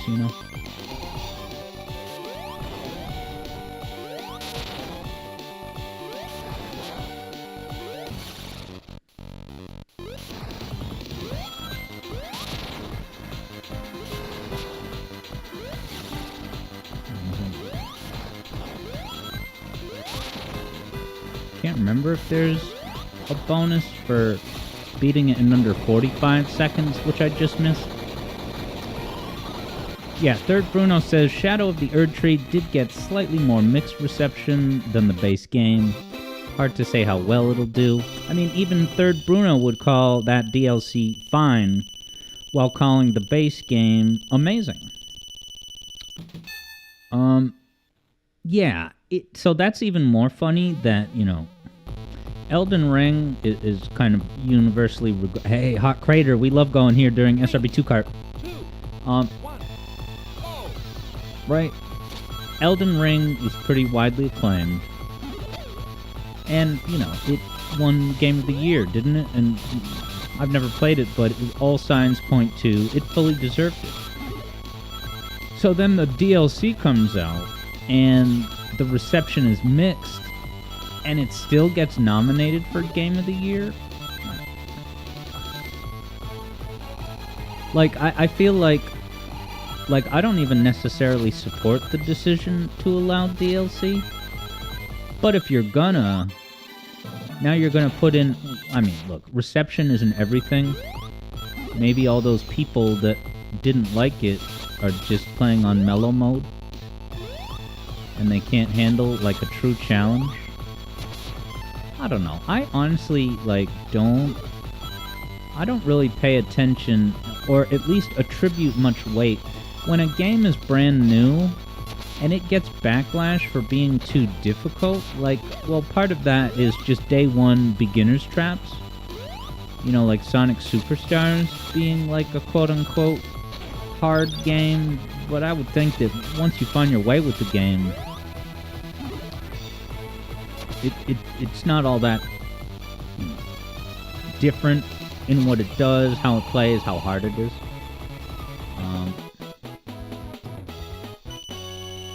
Keo implores everyone to please join the wager. Hyper Astronaut is ready to give Game of the Year to Astrobot. It seems like it's the only one that no one has qualms with. Well, I have qualms with Astrobot from a distance. Astrobot, it's just one big, it's kind of like a scrapbook game. It's a scrapbook game of all the different Sony IPs. And then what's even worse about that is that, right, it's one thing to do member berries like that. Right, and I can absolutely, on paper, I can really support and be enthusiastic about, like Metal Gear Solid stuff being represented in Astrobot. But even like Ape Escape, right? We have so many fans of Ape Escape here at the Zone, and I look forward to playing it. But if I was a big fan of Ape Escape, then I would see the Ape Escape stuff. Where the hell am I going? I would see the Ape Escape stuff and be like, oh, that's all you're gonna give us? Just a quick cameo in this everything in the kitchen sink platformer? Like, I feel like any issue I have with this would be erased if there was a new Ape Escape in the cards. But it's almost like kind of a tease, and it's like you're preying on the hype of Ape Escape without actually delivering anything substantive in the Ape Escape oeuvre.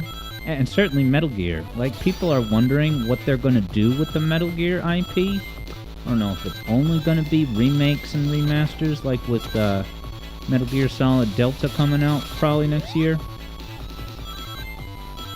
Oh boy, that's so many rings I don't want to lose, man. Please be the end of the level. Alright. 195 rings. Look out, JJ. Look out.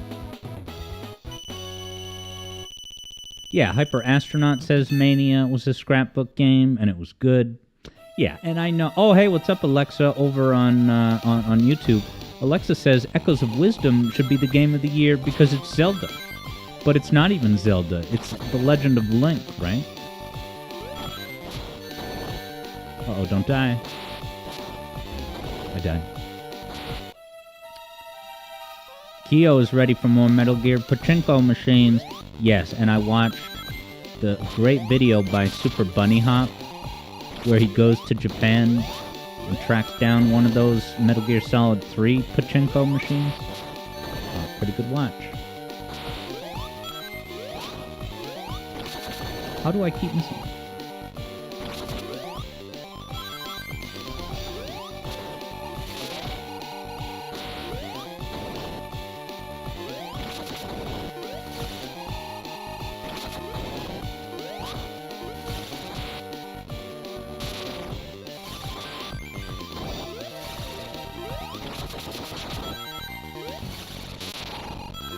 Second part's hardest, you think? Oh, that was almost a death.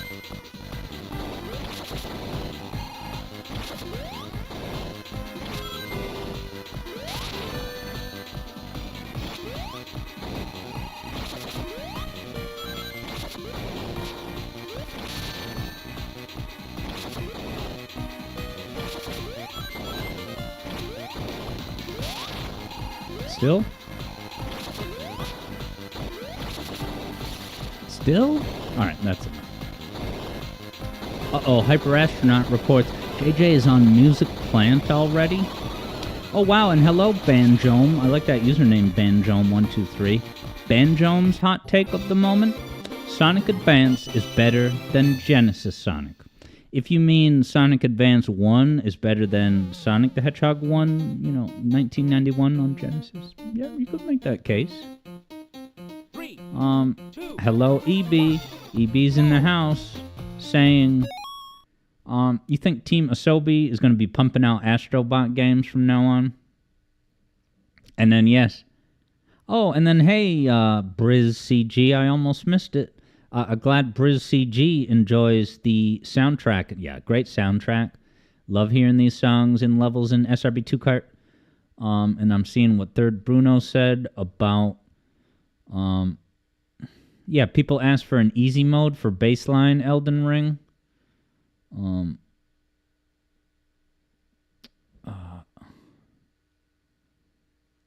Yeah. Now, Kyo is looking for some kind of Sonic Advance, like HD collection or remake, that has bigger screen space.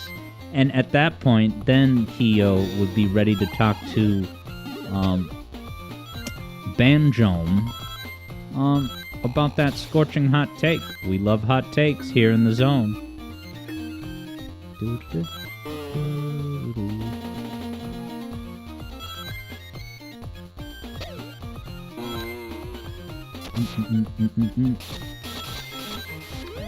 Yeah, so let's bring up the next bit here. Speak of the speak. So, because I read Kyo's mind so effectively, the next thing to talk about is this actually really good video that just came out, chronicling the development history of Sonic 2 HD. And I remember seeing things about this on YouTube, like, way back in the day. Because I think maybe T. Lopes was involved with doing music for it, possibly. And, yeah, it looks totally stunning. Now, I included a little bit of a screenshot. You can see Sonic flying through the air, and then also Tails flying, but yeah. I highly recommend that video. It's actually narrated by Garrulous64. I don't know if that's some spin-off collaboration channel he has, but yeah, it was like Garrulous content without all those distinctive Garrulous choices that will sometimes make my eyes gravitate toward the recommended videos off to the left of the video I'm currently watching. And Garrulous got his revenge because I just took 2 hits. 3 hits? I'll go downstairs instead. Is there a lower path? EB saw this on his feed yesterday. Yeah, I don't know. Does anyone know if there's a playable demo of, like, you know, Emerald Hill Zone? Because I would absolutely stream that. I was amazed. I'd known about that project, but yeah. Hyper Astronaut says, "How dare I slander another Sonic fan?" Wait, so in Hyper Astronaut's book, if you're a Sonic fan, it can only be praise and roses and balloons? Okay. Yeah, I like to poke fun at Garrulous. I won't revisit his less flattering moments because I've already talked them on stream. But his heart is in the right place? Question mark? I don't know. Shout out to Garrulous. Keep making videos on this spin-off channel because I enjoyed it. It was very informative. Ghost of Burb says, as a Sonic fan, Ghost of Burb is used to slander. I mean, just ask Adult Swim. Remember when Adult Swim did that infographic about the 9 rings of hell? And guess who was at the bottom? It involved the blue rat. Right, Sonic made the bottom of that list, and Undertale was nowhere on the list. So what does that tell you? Undertale is not as important. Good night, everyone.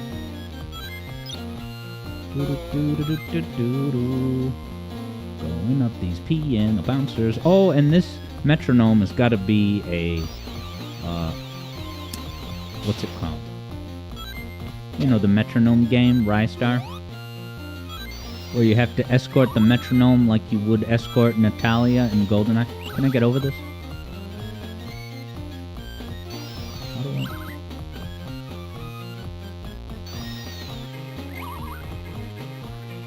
Oh, there's a little spot to land on. Okay.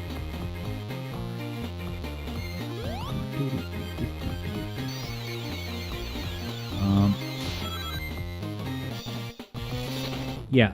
Hyper Astronaut says UT is an X. Oh God. Yeah, I mean, I was just talking about the fandoms rather than the actual gaming dev side of it. Ghost of Bird will go put on the... oh, no, that was what I got for making a joke about the UTs. Listen, hashtag not all Undertale fans, believe me. It's just that there's a disproportionate amount of unfortunate behavior, which the Sonic community is not immune from that at all either. So it's not like Sonic is superior to Undertale fandom in that way. It's just way more mainstream, so it made the cut for the Adult Swim bit. Yes, Kyo says, everything here is Planet Sonata inspired. Yeah, from Rystar. It really is.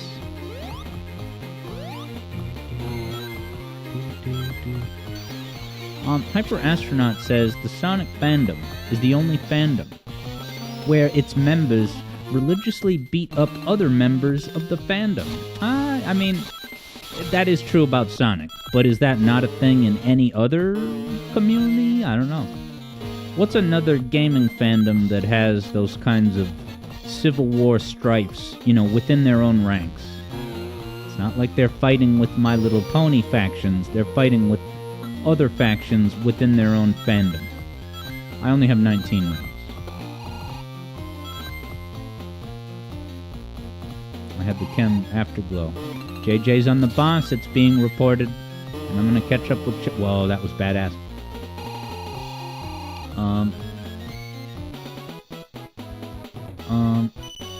Okay, interesting. JJ is talking about this Game Facts special channel.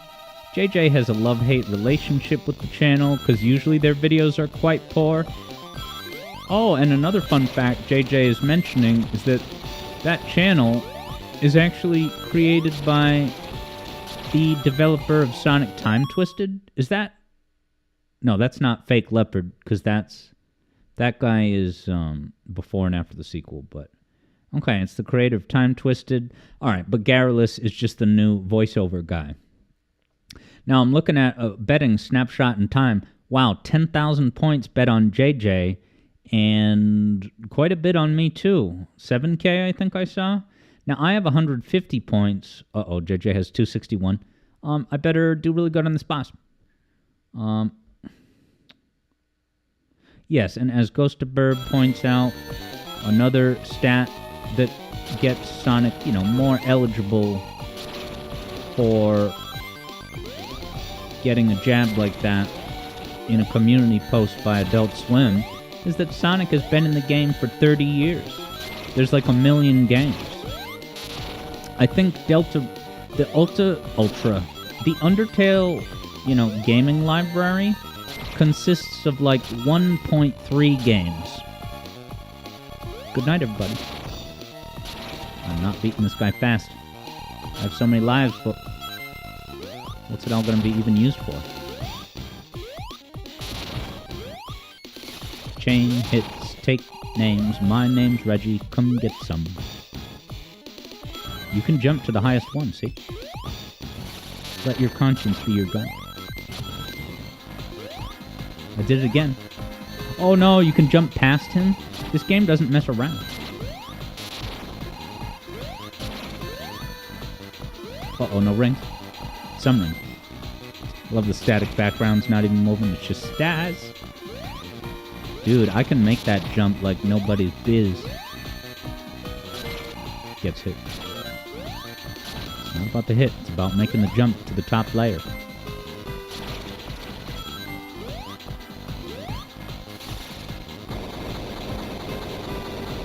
.3 games.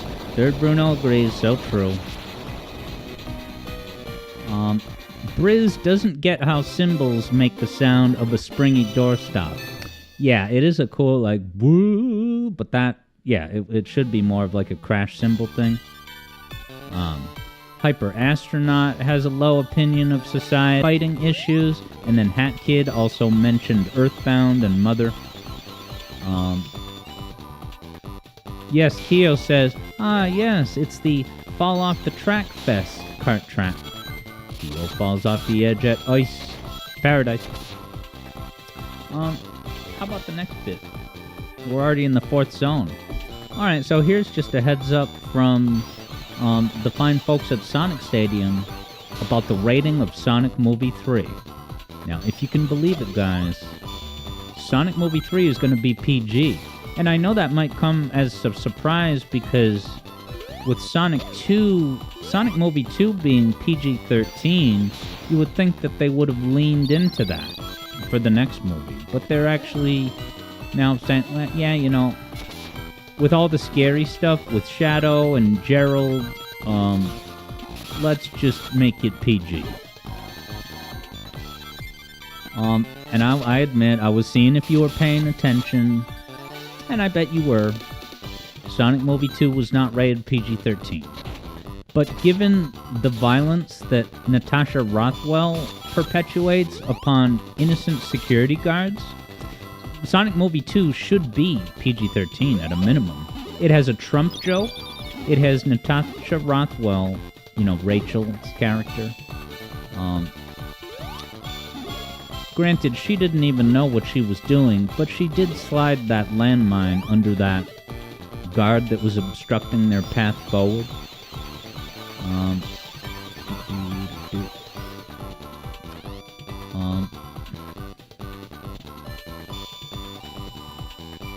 Yeah, Hyper Astronaut says, what, is this some Ocarina of Time being E for everyone? Do you think that should be T for teen?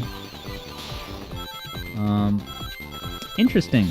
So EB Boy says, you've been saying, like, what, your prediction for the movie is that Maria is not gonna eat it. Like, she's gonna dodge all the bullets like Neo in The Matrix. There's gonna be the firing squad scene, but she's gonna dodge the bullets like Neo, and then it's gonna cut back to, 2 hours earlier, and you get to see Shat. Uh-oh, I'm dead man? No, now I'm a dead man if I don't jump now. Kyo is ready for Maria to use Chaos Control. Now, EB was subjected to a trailer when you went to the cinema, so you've been spoiled. The thing with that is, when I don't want to see a spoiler, if a trailer like that pops up at a movie that I'm seeing, I will 100% cover my eyes and then softly hum like, so that I can't hear it, you know? Dies. 52 rings. Hyper Astronaut says Ocarina of Time should be at least E10+.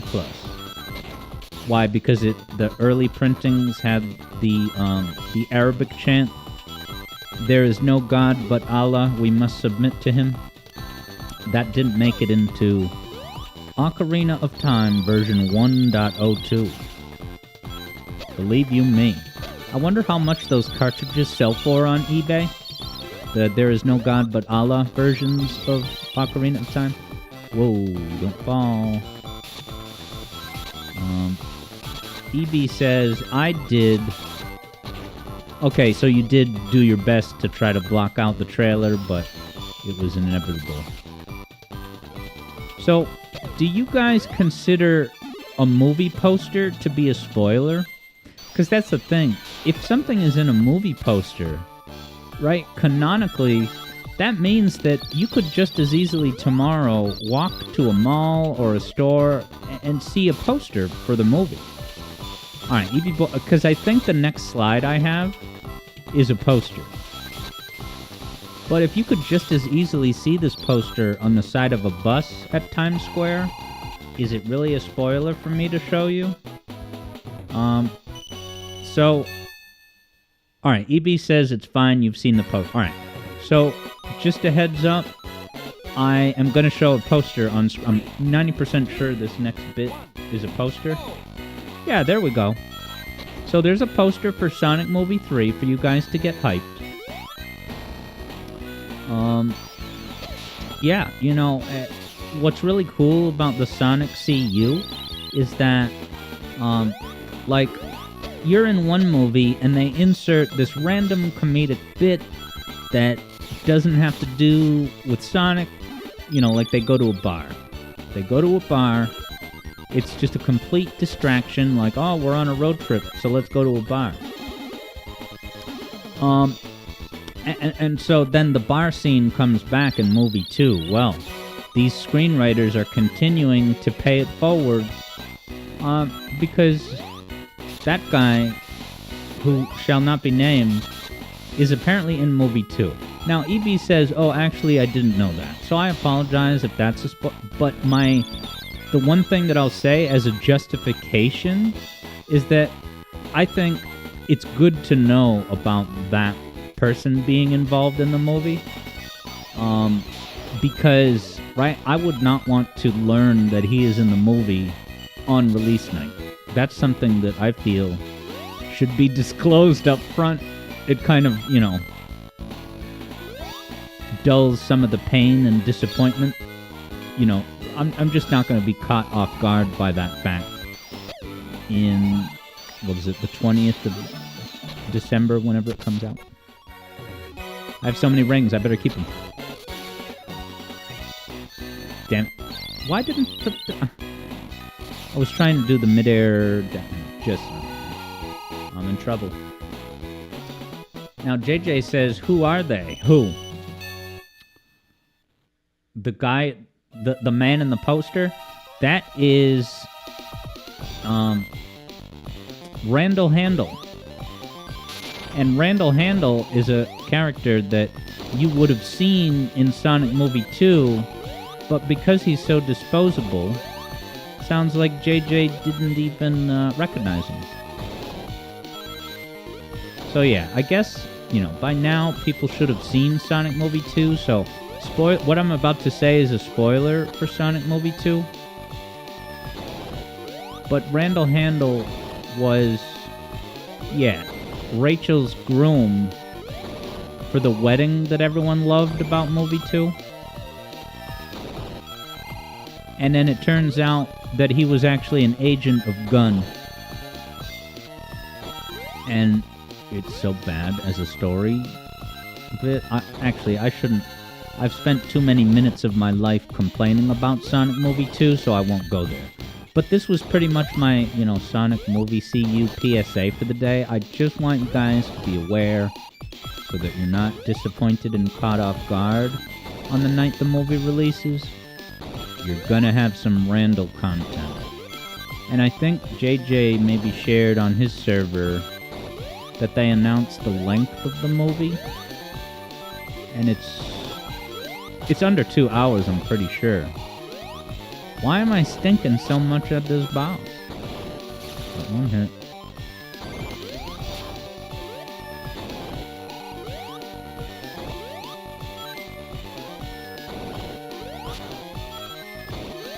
Now, I can use that slope to get enough air if I'm good at games.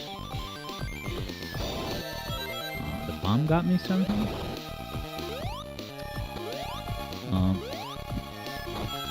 Hat Kid wishes that the movie was longer, and that's kind of where I'm at.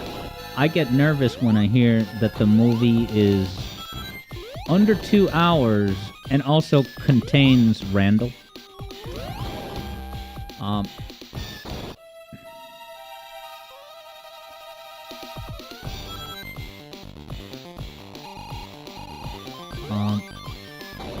Now, EB said... Yeah, y'all said had no relevance? Okay, yeah, that was JJ still trying to figure out who the guy was. Yeah, and the thing is, I have to tell you guys the truth. In an early draft of the script, Randall Handel was just Rachel's groom. He was not a gun agent. And then later, when they were trying to figure out the story and make it work, they said, we could make Randall Handel an undercover gun agent. Guys, I gotta tell you the truth how it is.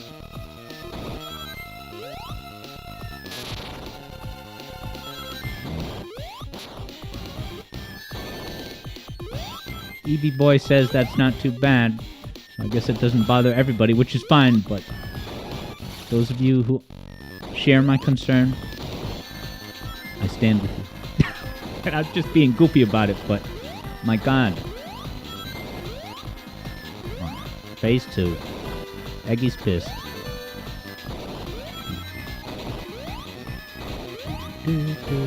Hyper Astronaut has a theory pitch about how Randall could tie into things in an even more epic way. Yeah, Randall Handel goes back in time and is the one to kill Maria. The fire explosion sprites in this game are really good.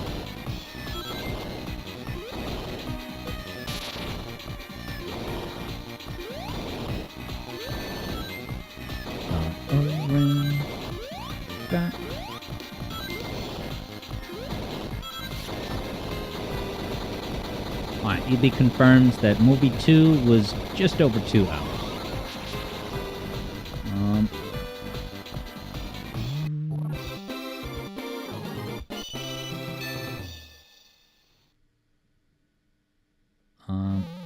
Alright, how about the next bit? Okay, it's just another poster, but in case you don't want to see that. Alright, so what this is, I highly recommend this, guys. Not now, because it's a written thing, and you should only pay attention to me. But that article, we were playing Mario Odyssey the other day, and Jack Griffith over on YouTube had floated the topic of, trying to figure out how does Mario Odyssey fit into the larger Mario canon and lore? I don't remember these hummingbird enemies. Is this Shadow of the Erdtree DLC?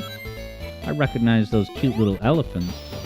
They're gonna take me upstairs. Yeah. So the name of that article is just Dunk. And it's by the one and only Doc Future.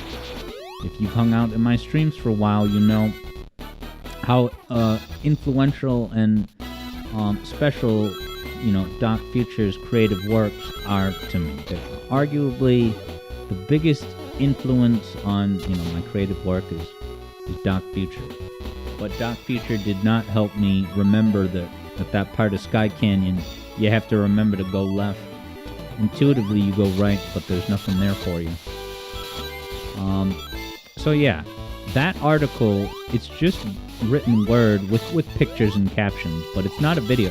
But it is absolutely sublime writing. Like, Doc Future is a force of nature and comedic genius and, observation, making all these connections that the average person or the majority of people that ever lived couldn't be able to pull out of their hat. But he just makes it look easy. So I highly recommend that very funny and, informative video about where Odyssey fits into things. Now, Jack Griffith was saying that he was initially at least thinking that the Mario you play as in Odyssey couldn't be the real Mario on account of, what's it called? His ability to transform, is not something he's ever had.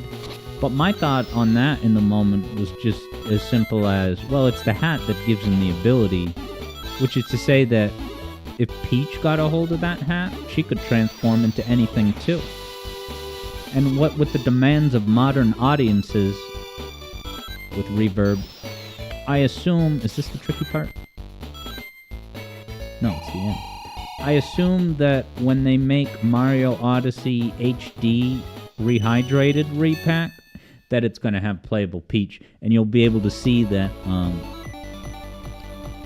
Peach can inhabit other creatures too. Hyper Astronaut wonders if I have any duct tape on staff, because if so, I could fix the issue of the bottomless pits. No, unfortunately, I used up all my duct tape on Sonic CD. That's why there's only one dangerous bottomless pit in Sonic CD. And it's in that final chamber. Oh, I did this tricky part. Oh. Famous last whatever. Oh, cool, I finally managed to figure out that tricky part and get it on the first try. Gets knocked off the edge by a projectile. Hat Kid says the game is already in HD. I mean, I guess so, but HD at HD is all relative. Like, I think the first time people ever used that label was for 720p, but now, I guess, 1080 is now the threshold for HD, and eventually only 4K will be considered. God damn it. Where is this?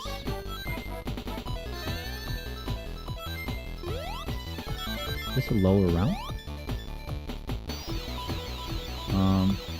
Briz has the lowdown on the only two tools you need, duct tape and WD-40. That's how I fix all Sonic levels. Yeah, EB says 720 is still HD. Hat Kid has the 60 FPS stat.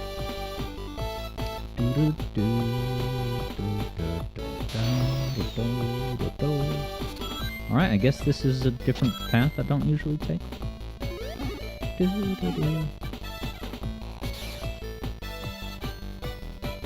Oh, and this is Act 2, right? Because I used the Act 1 music in the Sopranos video. And look, if the Sopranos video never catches fire, I will be okay with it. I want it to succeed. But the best way to explain it is that when you see the next music theory video that's coming out this Christmas, the best way to describe it is that I was only able to make this upcoming music theory video, big ticket Sonic topic release coming this Christmas Eve, people. I was only able to do that because I was able to shake off the cobwebs and do something different, shift gears for a different, more personal passion project. So it's almost as if the Sopranos video is like kind of getting a special thanks for the upcoming music theory video. It helped it exist. Technically, that's the case.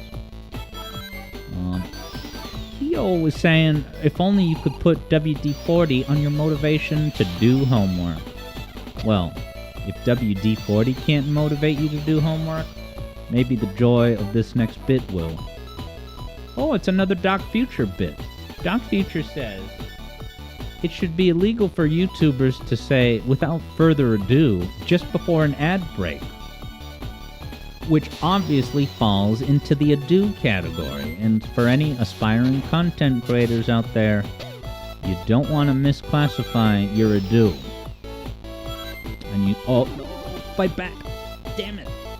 Every time I get stuck on that thing, I try to fight back. And I almost did. I hate that part. It always dooms runs. And look at JJ sitting at over 300k, jeez. Well, that was just a quick Doc Future bit to show you. Now, JJ says, am I finished? No, you have to finish, you have to beat Technobase. And that's the end of the run. I could concede, given that I'm so far behind, but let's go to the next bit at least. Alright, so here's the little micro trivia challenge of the moment. Who are we looking at? There's two characters on screen. You have to name the character in the game. And you have to get them both correct for me to acknowledge that you're correct. Hyper Astronaut has this to say. Ew. Also, I'm pretty sure that the bottom one is canonical. I know for a fact the top one is.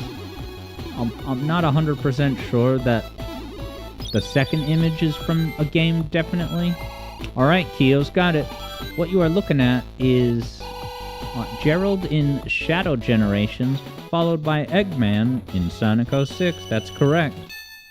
And I won't leave those images on screen because Eggman's so creepy, but it was so funny I just had to show you. Alright, it's Kio's favorite design choice, the Instant Crush attack. From this box.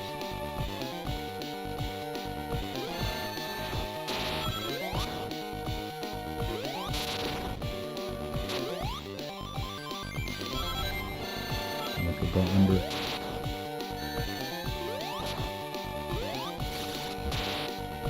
Had no rings. All right, Ghosted Burb noticed the time and has got to head to bed, so have a good one, Ghosted Burb. Take care. Yeah, I'm going to listen more. I almost put an on-screen bit telling you guys about 2 great soundtracks to just have on. One of which, I haven't listened to the Skatebird much more, but I do intend on listening to that as a, music to vibe to while working. But I have actually, I wanted to comment on it. It fell by the wayside, and I still will. The SteamWorld Dig 2 soundtrack that I want to say maybe Third Bruno mentioned and nominated for Soundtrack of the Week. That's got some good stuff in it. That's a nice one to have on. It gets kind of darker and darker toward the middle and end, but it's just an hour soundtrack, and it's a nice listen. It's kind of like Celeste / lo-fi.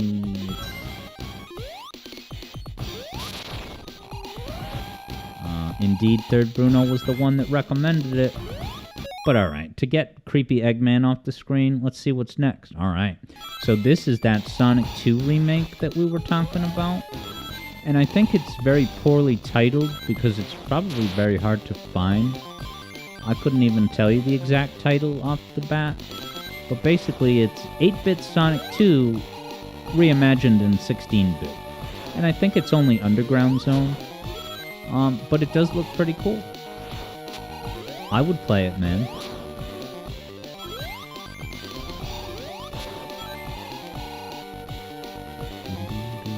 Respect the slap hand, warns Kyo. Yeah, Hyper Astronaut is vibing with how silly the hand slap wheel is. It is a wacky contraption. Hyper Astronaut thinks that it might be Sonic 2 Save Tails. So that's worth verifying. Yes, and Hat Kid confirms that at this time, it's only Underground Zone. So I may or may not stream it if it's just Underground. I don't know, it seemed like kind of a tease, but it looks cool. If it was a full game, I would be really excited to play it. But as Hat Kid points out, it is but a demo.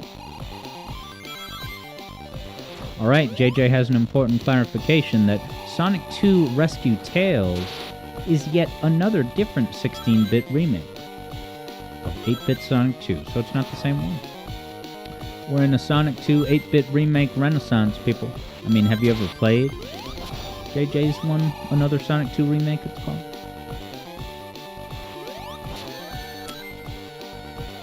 I don't know why I just can't get a safe opening. He's always slapping his slap at the dangerous times. Yeah, now I can't reach eggs.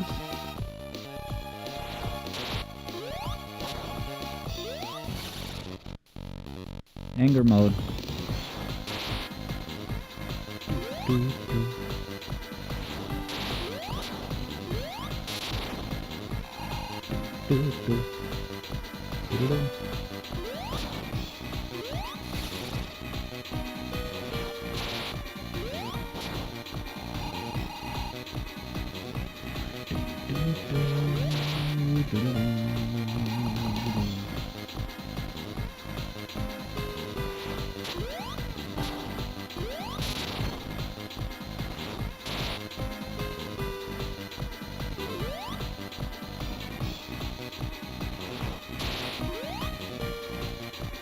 Don't die. Is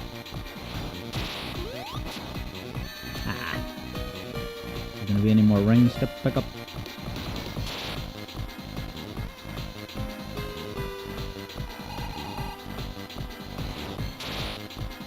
Gotta wait for the safe opening, guys. That's the way it works. EB wonders, how did adventure go?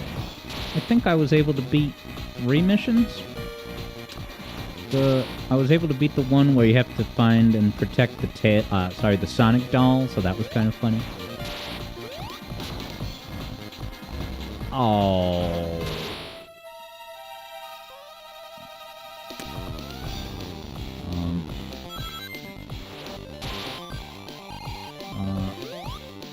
Now, EB says they typically don't respond. Oh, respawn. Yeah, I know the rings don't respawn, but I've always wondered if it's a finite set of rings. So if you skip over a cluster of rings, that you can still wrap around and kind of get it eventually. So that makes me think that when rings start becoming scarce, that doesn't necessarily mean that you've depleted all the available rings. Oh. Based on my limited recon, that's kind of the impression that I have at the moment.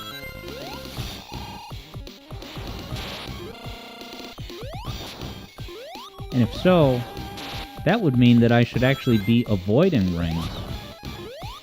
Oh, he slapped me.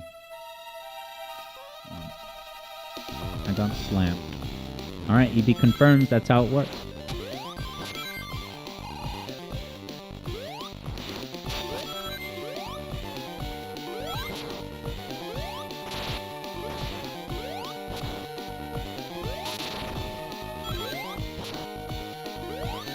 Oh, I went right over the laser.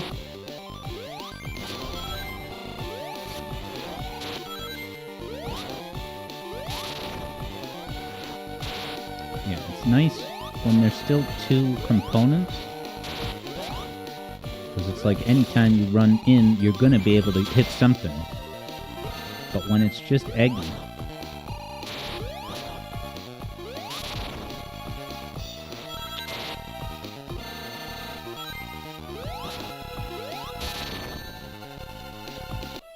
I could lose all my lives, but yeah, EV is pegging this as the second hardest boss in the game.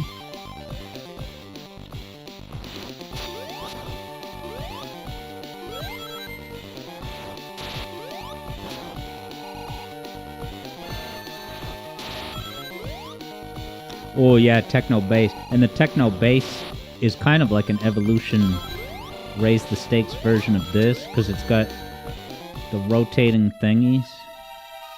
Yeah, as Keo says, it's the 4-platform one. Wow, I had no ring.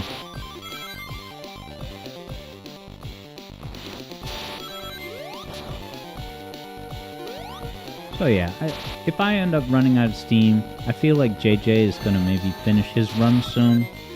So I may not necessarily finish all of Techno Bass, but I should at least get in Act 1 for show. Alright, the laser's gone. This is perfect opportunity. Interesting, EB says JJ is not doing great. Yeah, so if JJ were to lose all of his lives, I can't see his life count right now, but that actually could be an opportunity for me to win. But I would have to I only have 3 lives, I would have to get through all of Tech support.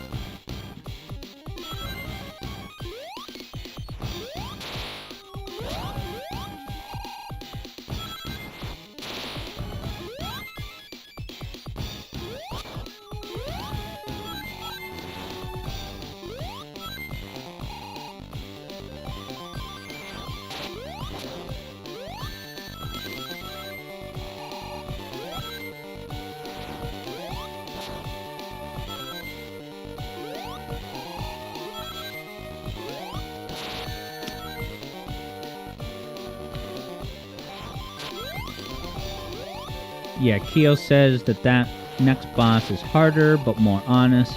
EB Boy agrees, but dodging the energy balls is near impossible. I do have a pretty good way of dodging the energy orbs. And it's all about where you stand. You gotta stand a little bit, like, right now I'm all the way to the left. But if I stand here, then at any time I can go, boop, and then instantly back up very quickly. That's a game changer for that boss. Damn it, man.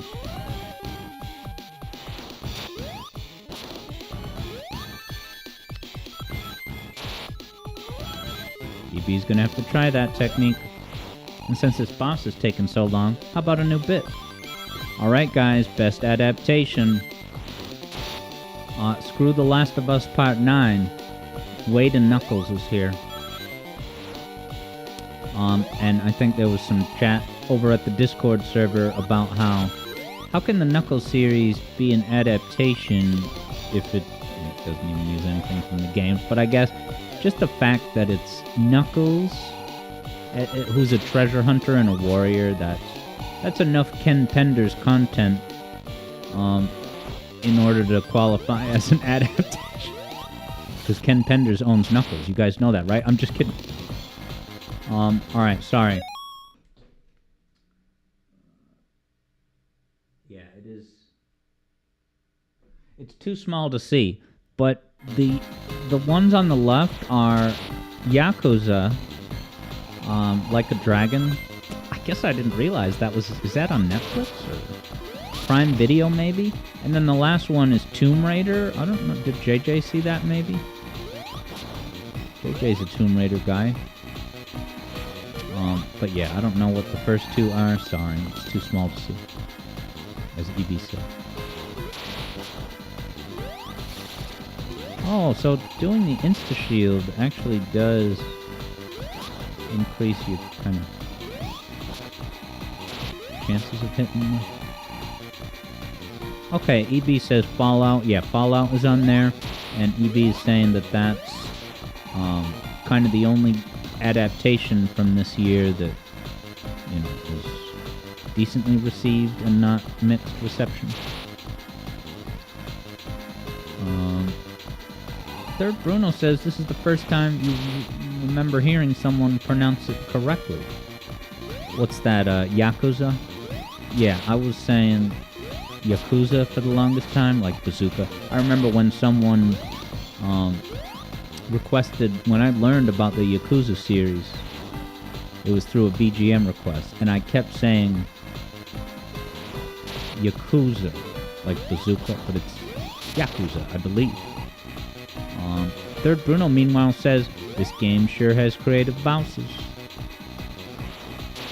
Did JJ die again? Oh, JJ's on the boss at least.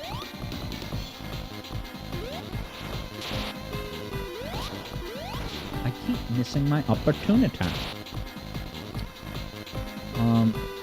EB has been looking into the Yakuza arcades last night to see what Sega games, like, yeah, you go to the in-game Sega arcade place. I did it. It took 5 minutes on that last attempt. JJ got a game over, so I could win? Alright, I have 3 lives. Oh, this wager's not done. JJ got a game over. I'm better at games. I'm just kidding, man. But this is high stakes. This is not an easy zone. And I have not, you know, like, practiced this, so this is epic. I gotta be on my best dimps awareness, head on a swivel, looking for the... There's dangerous parts of this level where there's a platform that you land on it, and as soon as you land on it, it falls. So you gotta jump to the edge that's right by it. Those can be very interruptive. That's right, EB says, see what happens when you don't give in, Alex? Just like Dark Souls. When I fought the Dark Souls boss on stream, the Capra Demon, there were 2 moments where I had every expectation that I was about to die, but I kept going, and I just managed to squeak away with just a little bit of hit points remain, and I ended up winning. So that's what matters, man. The fact is, oh boy, if you cross the finish line, you cross the finish line. No one can take that away from you.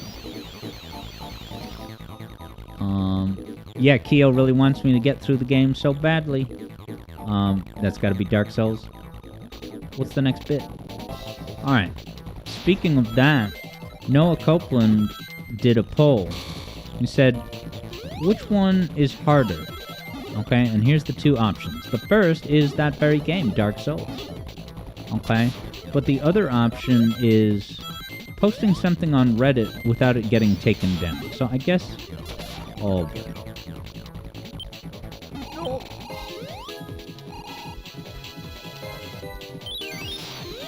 No! Spring. Yeah, I've not used Reddit a ton myself, but I guess it has, a culture where moderators, I guess, depending on the community, can be very strict about, like, all these little rules about what's okay to say in the title of your post, and they will not hesitate to take your post down. But yeah, JJ says, good luck getting through Act 2 without losing. Yeah, I got 3 lives right now. And there's so many points on the line, this is nuts. There's the moment. I absolutely... I was mashing the button. Get rid of this on screen bit. This is gameplay. I did like a... Okay, so that... Does that kill your momentum? Like this, ready? It does! So that's very useful. That's as useful as the stomp in Frontiers. That absolutely... If you're barreling over an edge, you just hit that button and it'll stop on a dime. Good to know. Yeah, EB says it's like that last segment that's easy to fall down in Act 2. Oh, I really couldn't have afforded to lose that. Yeah, because JJ had so many more points. So if I game over, he certainly wins. But...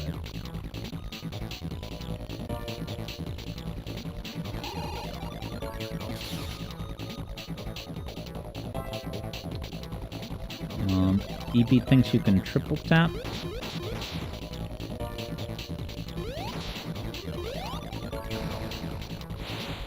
I don't know. Hat Kid confirms what I just said. That JJ had more points. He did, make no mistake about it.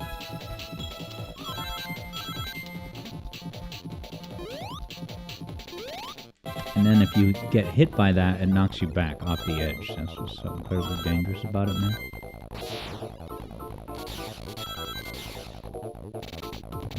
One of those high-stakes plats.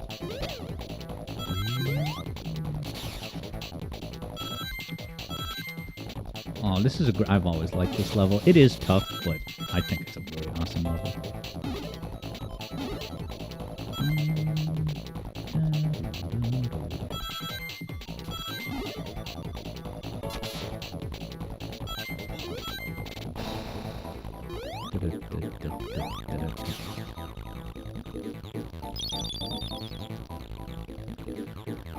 Evie didn't know that jump was insta-death. Oh, and I can definitely just gotta remove JJ's feed since it's closed for business.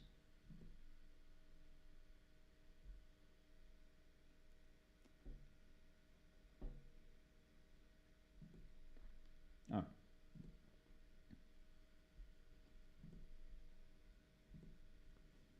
Hey, what's up, Dim Rupees? Welcome to the broadcast. Or on the edge of my seat with this wager. JJ was killing me in points, because this is a points competition, but then he got a game over at the end on the last boss of this wager. So that means that I could win just by beating, but this is a hard zone. And I lost 1 life in Act 1.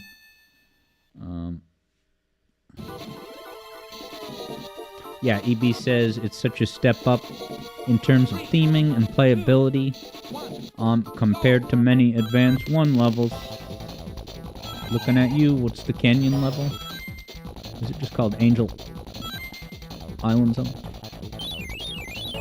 In Advanced 1, where you fight Mecha Knuckles, I think. Oh no, where am I going? Who am I? Where am I going? Reference for you. Be wary of the final jump, warns EB. Is it another one of those... Oh, where am I going? Individual platforms that falls quickly?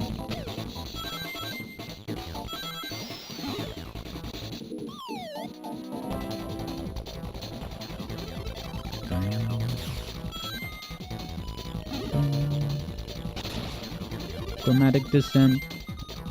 Oh, my heart is pounding in an in-the-zone gameplay way.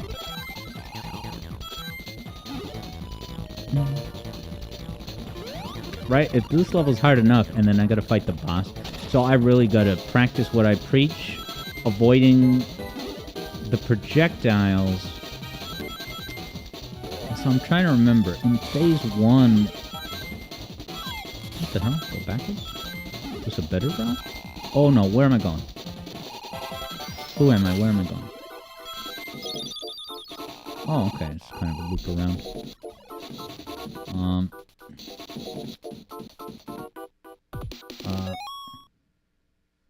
Okay, Kyo says they like the level theme so much they used it again in Advance 3. You're saying like Cybertrack is basically a rehash of this.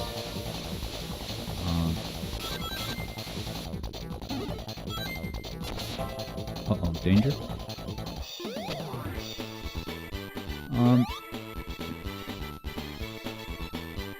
Now EB says 10K from JJ's score. What's that, the betting? Oh, hey, what's up, Disco Pants Studios? What a cool username. What's up? Welcome to this nail biter. I'm letting this invincibility expire. Alright, there we go.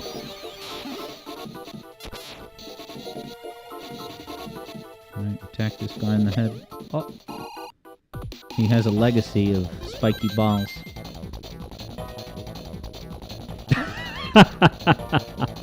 Take that out of context. After he dies, his spiky balls carry out his will, get vengeance where possible. Should I go on the upper rail? What the hell is this about? I had to get the shield to advance. Oh god. Disco Pants is in the house. Disco Pants Studios, of course. The final jump everyone was warning me about was coming up, possibly.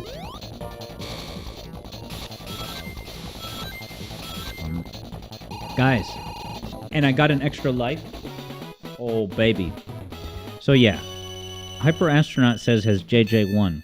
Because JJ got a game over, that means that all I have to do is finish with any score and I win.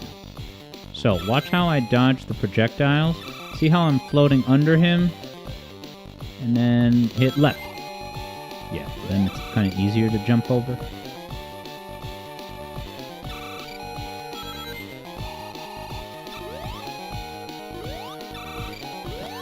Why didn't that hit him? I had a poop jump trajectory. And then why didn't... Did I bump my head on the bottom of that platform? Why didn't I... Yeah, always good to get 2 hits in one pass whenever possible. Like I almost just did. Uh-oh, gotta get rings.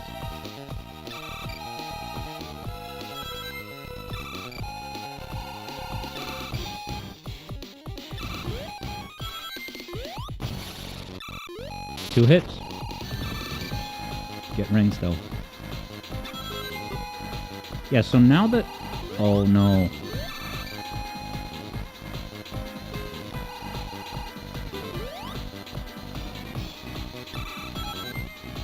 Shoot.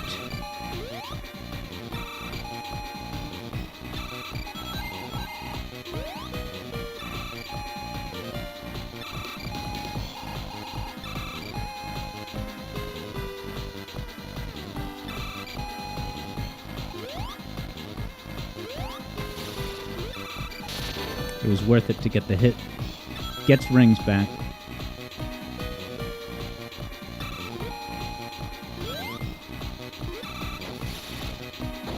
I won the wager. Dude, Dark Souls, never give up. Sonic Advance 2, never give up.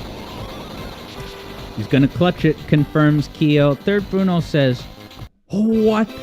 Alright, so, you wanna know how I beat that boss on the first try? I beat the boss on the first try for the same reason I beat the Capra Demon on the first try last night. I was ready with a strat, baby. Sorry, JJ. But also, it was an honor competing with you, JJ. Yeah, EB says this is a Frog Forest do-over when I collapsed in the Reawakened Heartbreak. Hyper Astronaut says, "No way, I can't believe this." Hat Kid losses the lament, the lost notes. Disco Pants rejoices. I did it, you guys. And yes, Hyper Astronaut, I knew that was in an Eggman voice. Where's JJ? Is he in the back room lamenting with the advisory board? Well played, says JJ. It was an honor. JJ's crying. I bet. Yeah, no, that is a crushing victory. I can only imagine, but it drives the point home. Here I was losing like 7-8 lives on the boss before this zone. And I was like, you could hear it in my voice. It was like I was thrown in the towel. Should I even play techno bass if JJ's obviously going to? JJ says he's going full Rachel. Yes, and as Third Bruno, I did it in first attempt on that boss. Yeah, Third Bruno had said, "What?" And then in his best Gamma voice, donation failed. So, now JJ says, slitting my PS4 slits, what does that mean? EB Boys got the good vibes from Sonic Movie 2 with the lattes. Was that the first movie? No, second movie. He's at the Mean Bean coffee place. Okay, so the underdogs won. And Third Bruno was the biggest winner. Wow. Let's see who very understandably bet for JJ to win.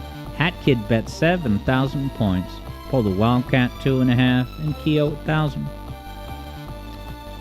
And some others, but yeah. You know who else is gonna win points other than the Third Bruno? JJ. Alright, I'm clicking Alex won the points wager. Hitting complete prediction. Yeah, so did you lose a lot of lives in... Oh, thank you, JJ. JJ's giving 200 bits, saying, accept your prize, Alex. I happily accept the prize. It's about time I win a wager other than Metroid games. Yeah, so Disco Pants says, wait, who's JJ? I just joined. JJ would, of course, be Just John 43, the creator of more than one great Sonic fan game, another Sonic 2 remake, as well as the Metroid Sonic Metroidvania Assure the Glitch. And I typically, every single Wednesday, I have a competition against JJ in a Sonic Advance game, Sonic Heroes wagers, see who gets the best rank on a level. Keo needs points back and wants to do a race of Rystar, do you? And hello Tim, also over on YouTube. Hello and welcome.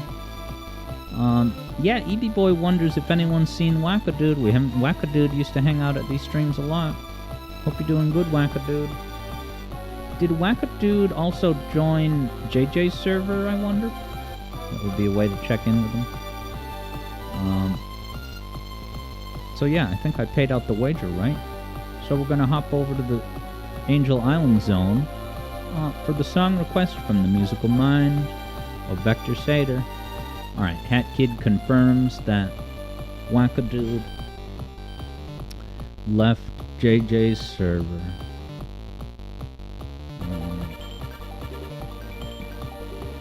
Now Tim wonders what's my favorite Thomas and Friends character. Are you Zach the Very Lucky Engine Productions on an alt account? I'm just kidding, man. I like Terrence and Clarabelle are pretty awesome. I think James is the train that's blue and maybe has a 1 on him. Or does Thomas have the 1? I forget. EB's all about Percy. EB Boy is also maybe going to play Ooh La La. I see. Hat Kid. Alright, cool. So, yeah, he's not yet in the age range of that particular server, but he's still in contact with Sam and Sparkle. Glad to hear it. So, let's hop over to the Angel Island Zone. The crystal shores and purified Crystal Springs water cascading down this Angel Island backdrop that got spotlit in Sonic Frontiers. Sonic Frontiers, member berries Enough memberberry snacks to last a lifetime. This was like that time we fought Dark Gaia. The strength is comparable of this enemy. All right, I'm going to YouTube to get the request, and you're going to hear what it is. Do do do do do do do do do do do.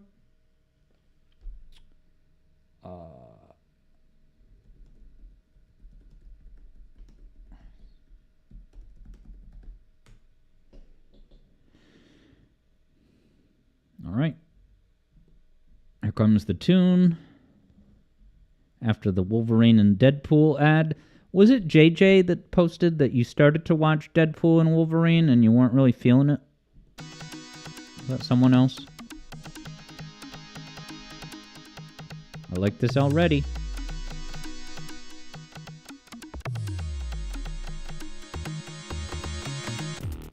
Eblo doesn't recognize this necessarily, but is pretty sure that it's Genesis, and you may be onto something. I mean, just look at Vector Sader's dance move. Alright, it was indeed JJ that, wow. You gave up on Deadpool and Wolverine after an hour? You're saying it was awful? Wow. Sam guesses Toe Jam and Earl, but it's not that.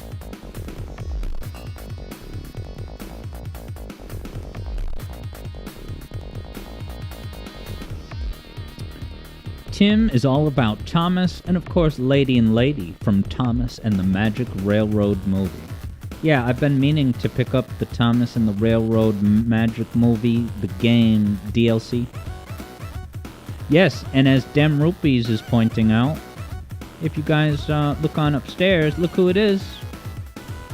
Solaire is in the house for the next 2 weeks, as selected by Dem Rupees. Nice, Hat Kid is guessing Chuck Rock 2, Son of Chuck. Where's Subsonic Sparky? To be here to say, I know about that game, and I requested a song from it back in the day.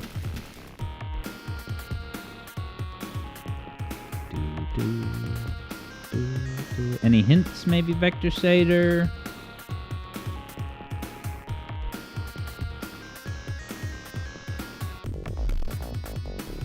Yeah, so Keo says, wait, Chuck Rock 2 has been suggested? Yes, it was pretty early on. It was Subsonic Sparky's World that requested it. And I think it was The Suburbs it's called. And I actually used that song in maybe the Wacky Workbench video. When I was showing, I played that song from Chuck Rock 2 to the visuals of The Shining. Alright, Vector's got the clue that this is a fighting game. Keo knows about that Suburbs track. Yeah, it's a good one. EB's racking them off. Killer Instinct, Clay Fighter. Eblo guessed Virtua Fighter. Pardon me. Tim wishes that Sega brought back the Chow Garden. Is there micro Chow elements in Shadow Generations or no?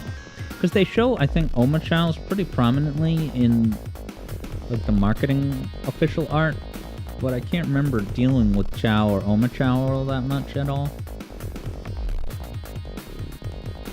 Pablo wonders if Virtua Fighter was the one with the secret metal person.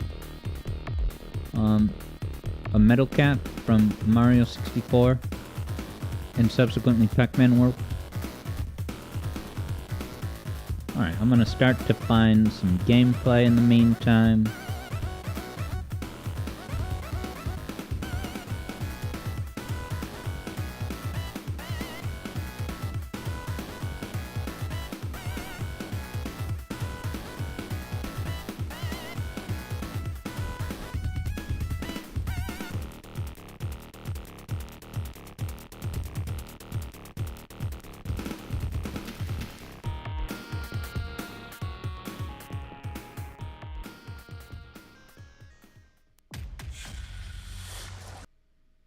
Ooh, Keo's getting warmer, having name-dropped Konami.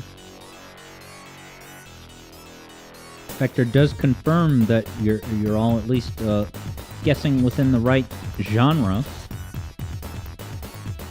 Oh, the song changed. Let's get it back. Forgot to loop it.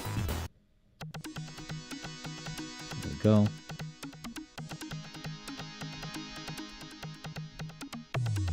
I think it's going to be super obvious once you see it. Eblo can't think of any Konami fighters.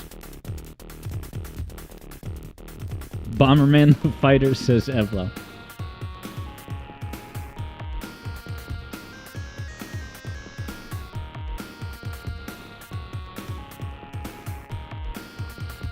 It's not Mortal Kombat. It's not Contra the Hedgehog.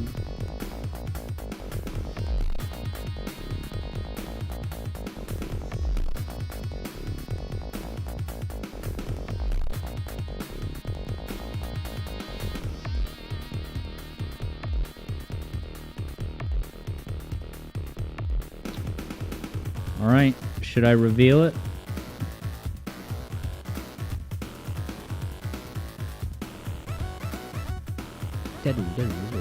Alright, Vector's ready for the reveal. Let's see if I can do this skillfully.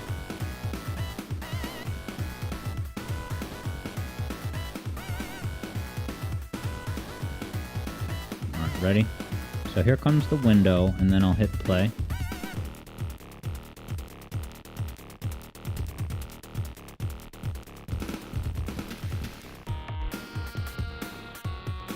There's the Konami logo as promised. No fanfare. They just show you the logo. Hey, turtles in a half shell. What's this? Eblo's like, what? Huh? This exists? Splinter meditates peacefully. Yeah, he's a pretty zen guy where they're all about like surfing and California and pizza. Not California. They live in New York, but surf's up, dude. They have the California bit, don't they? Eblo says, Gary, it's the guys from Fortnite. Oh my god. Did they cross over into Fortnite and or what's that Smash Brothers clone with what is it? Nickelodeon characters? Vector explains there's two versions of this game, completely different for each other, but they are both fighting games, on SNES and Genesis. Alright, Eblo is thinking that two turtles are present in Nick All-Stars, the fighting Smash type of game. It's funny that the turtles have kind of been absorbed into becoming a Nickelodeon property. I don't know if Nickelodeon owns it outright these days. If they got a good deal at a police auction. Yeah, Vector says that the SNES version is kind of the more popular one.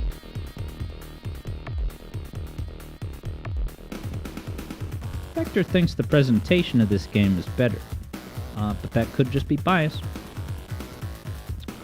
Alright, Vector confirms they've owned it for over a decade. And it is for that reason that they were able to take the sacred TMNT IP and hand it to Seth Donkey Kong Rogen and say, do what thou wilt. Did any of you see the Seth Rogen recent-ish turtle film? Eblo says all four turtles plus Splinter and the villain, Shredder, they're all in Fortnite. You can play as any of them, or you just see them, floating by in a blimp as a cameo. Third, Bruno certainly remembers the 2012 incarnation on Nickelodeon. Is that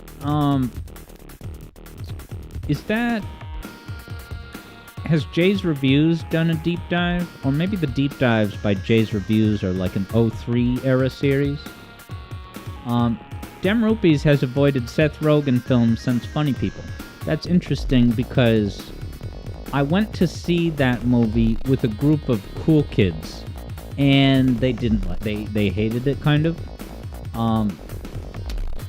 They were just like, it was so depressing, and it dragged. It kind of did drag, but I did think that the depressing content was at least interesting and different, and I enjoyed the movie, and it's not really a movie I would watch a second time. And it definitely has plenty of that distinctive Judd Apatow indulgent bloat. But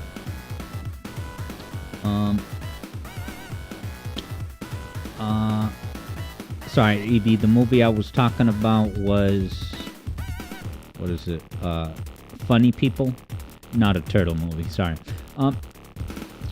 JJ is seeing the shadow and highlight mode is being used to give fake transparent shadows on Genesis. Is that what the shadows underneath each character? Like I keep my eyes on the shadow of the gaping dragon. Demrupi says, well said about Funny People. You completely agree with that, Pink. Like, it's not like a Dynamite movie, but I did think it was, bold and brave and worthwhile to make a movie about a comedian who, on the surface, has everything, gets terminally ill, and then puts that into perspective. And I don't want to spoil anything, but where it goes with that, I thought was really, like, it's kind of a bold thing to do that I can fully understand why. The movie is called Funny People, and I remember standing in the lobby before we went in to watch or sit down and watch it, and someone in the group was like, yeah, is this like a comedy movie or something? And he's like, well, it's called Funny People, so I should hope it has humor.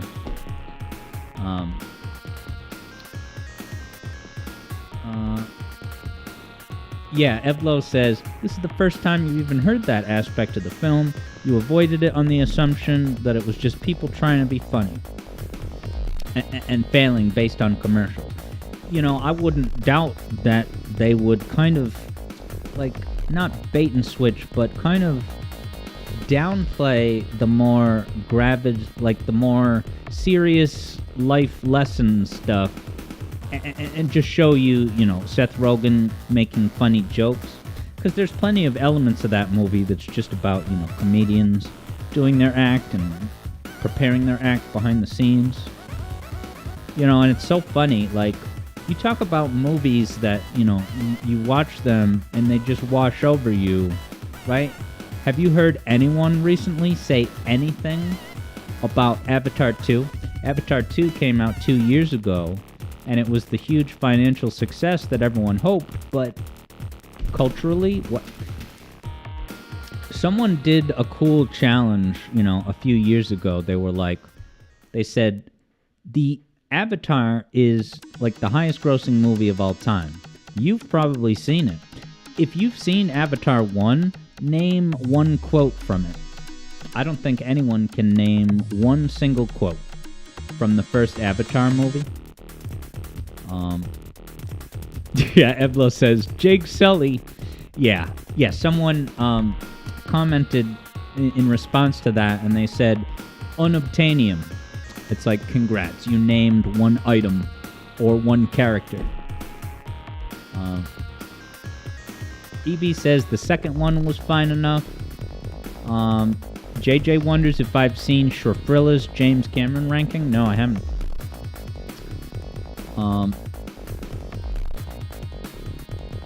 Okay, yeah, so Evlo is also mentioning that all you knew about that movie is Jonah Hill making a bad joke about Harold Potter, you say, and Eminem talking about the lack of privacy as a celebrity.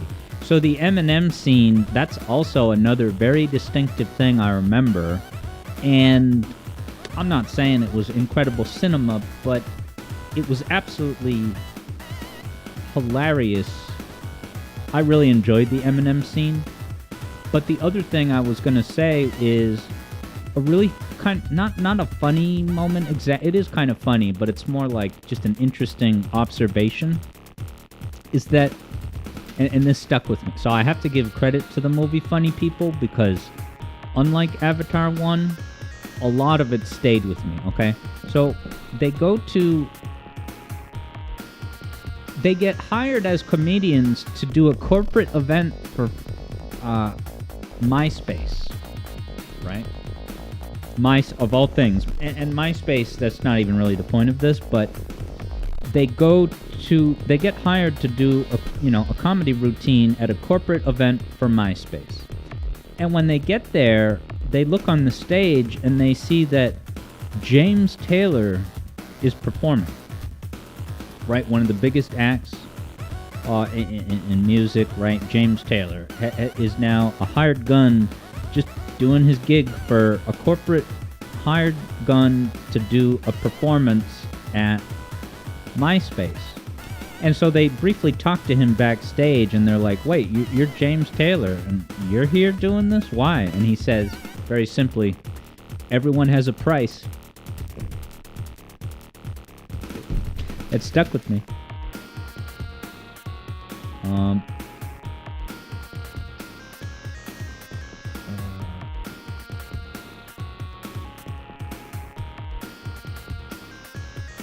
Now, JJ says that quote was from that video, right? Which quote? The challenge about name one quote from Avatar.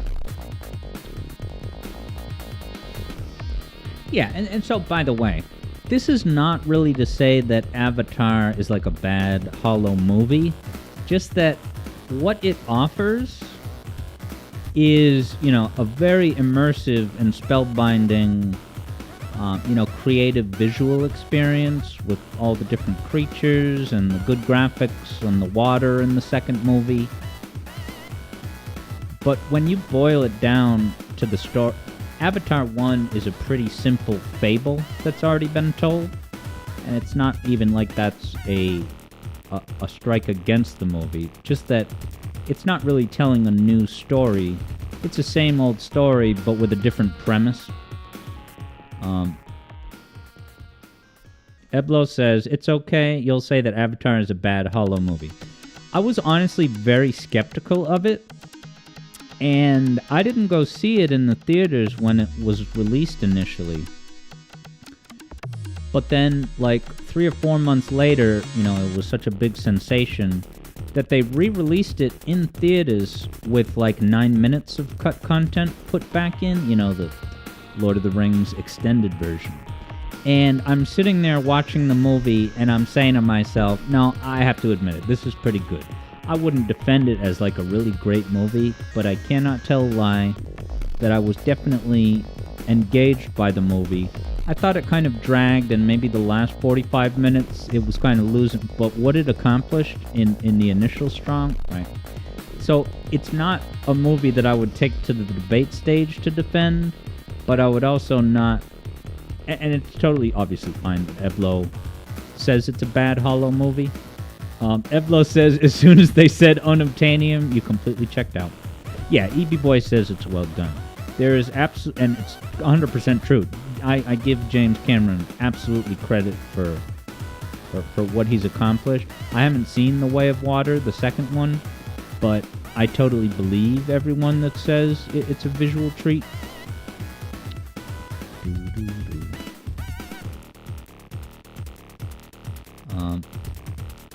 And then Hat Kid says, "We are taking fire. Let's go." Is that a quote? Jake Sully says, "We are taking fire. Let's go." Yes, and I got to see it in 3D for that re-release. And that was in South Korea. They have the big deluxe theaters. Jack Griffith, hello, over on YouTube, says, "You're allowed to enjoy the spectacle while recognizing that it's a shallow movie. The 3D effects were cool." Yeah, and, I think of a movie like Kill Bill. I've always really enjoyed that movie, but, it's for the combat. It's for the enjoyable, wacky personalities of each of the opponents that she fights, but, it's just kind of it's a stylized love letter to Kung Fu.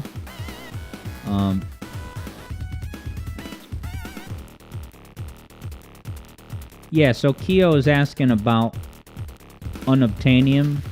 Yeah, so the unobtainium is kind of like the prized natural resource that I think it's like kind of the oil in the Middle East of the Avatar movies plot. Yeah, Keo says Kill Bill and Grindhouse. It's simple. Yeah, Demropy says Kill Bill is one of your favorites of all time. I've always considered Kill Bill one of my favorites of all time. I don't know if I'm souring on Tarantino a little bit. I feel like when I saw Kill Bill and Django and maybe even Inglourious Misbehavior, I was like, this guy. And then The Hateful Eight, that movie totally shook my confidence in Tarantino. And I am also, just to get this out on the table, I am displeased and also a little bit suspicious that he made the movie Once Upon a Time in Hollywood, which for what it was, I actually liked it more than, I feel like a lot of people thought it was whatever. I did enjoy it, but it's also a little bit tiresome to make a movie about Hollywood. And so now to hear that Quentin Tarantino's next and supposedly final movie is going to be called The Movie Critic, and it's about a movie critic who writes movie reviews for a print magazine in the 60s or 70s. And to me, it just seems to be Quentin Tarantino being insecure about all the criticism that he's gotten over the years. And he's making his last movie to, like, get back and satirize the critics. That is wildly uninteresting to me. And that's not to say that it won't be an enjoyable movie, but your last two movies are going to be about movies themselves.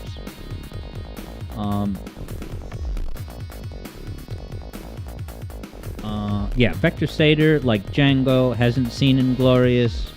EB liked Inglourious and Django. Eblo says, Eblo hasn't seen Kill Bill, but I just said it was Tarantino, so you can already guess what body part gets a lot of screen time. What's the main line body part in Tarantino films?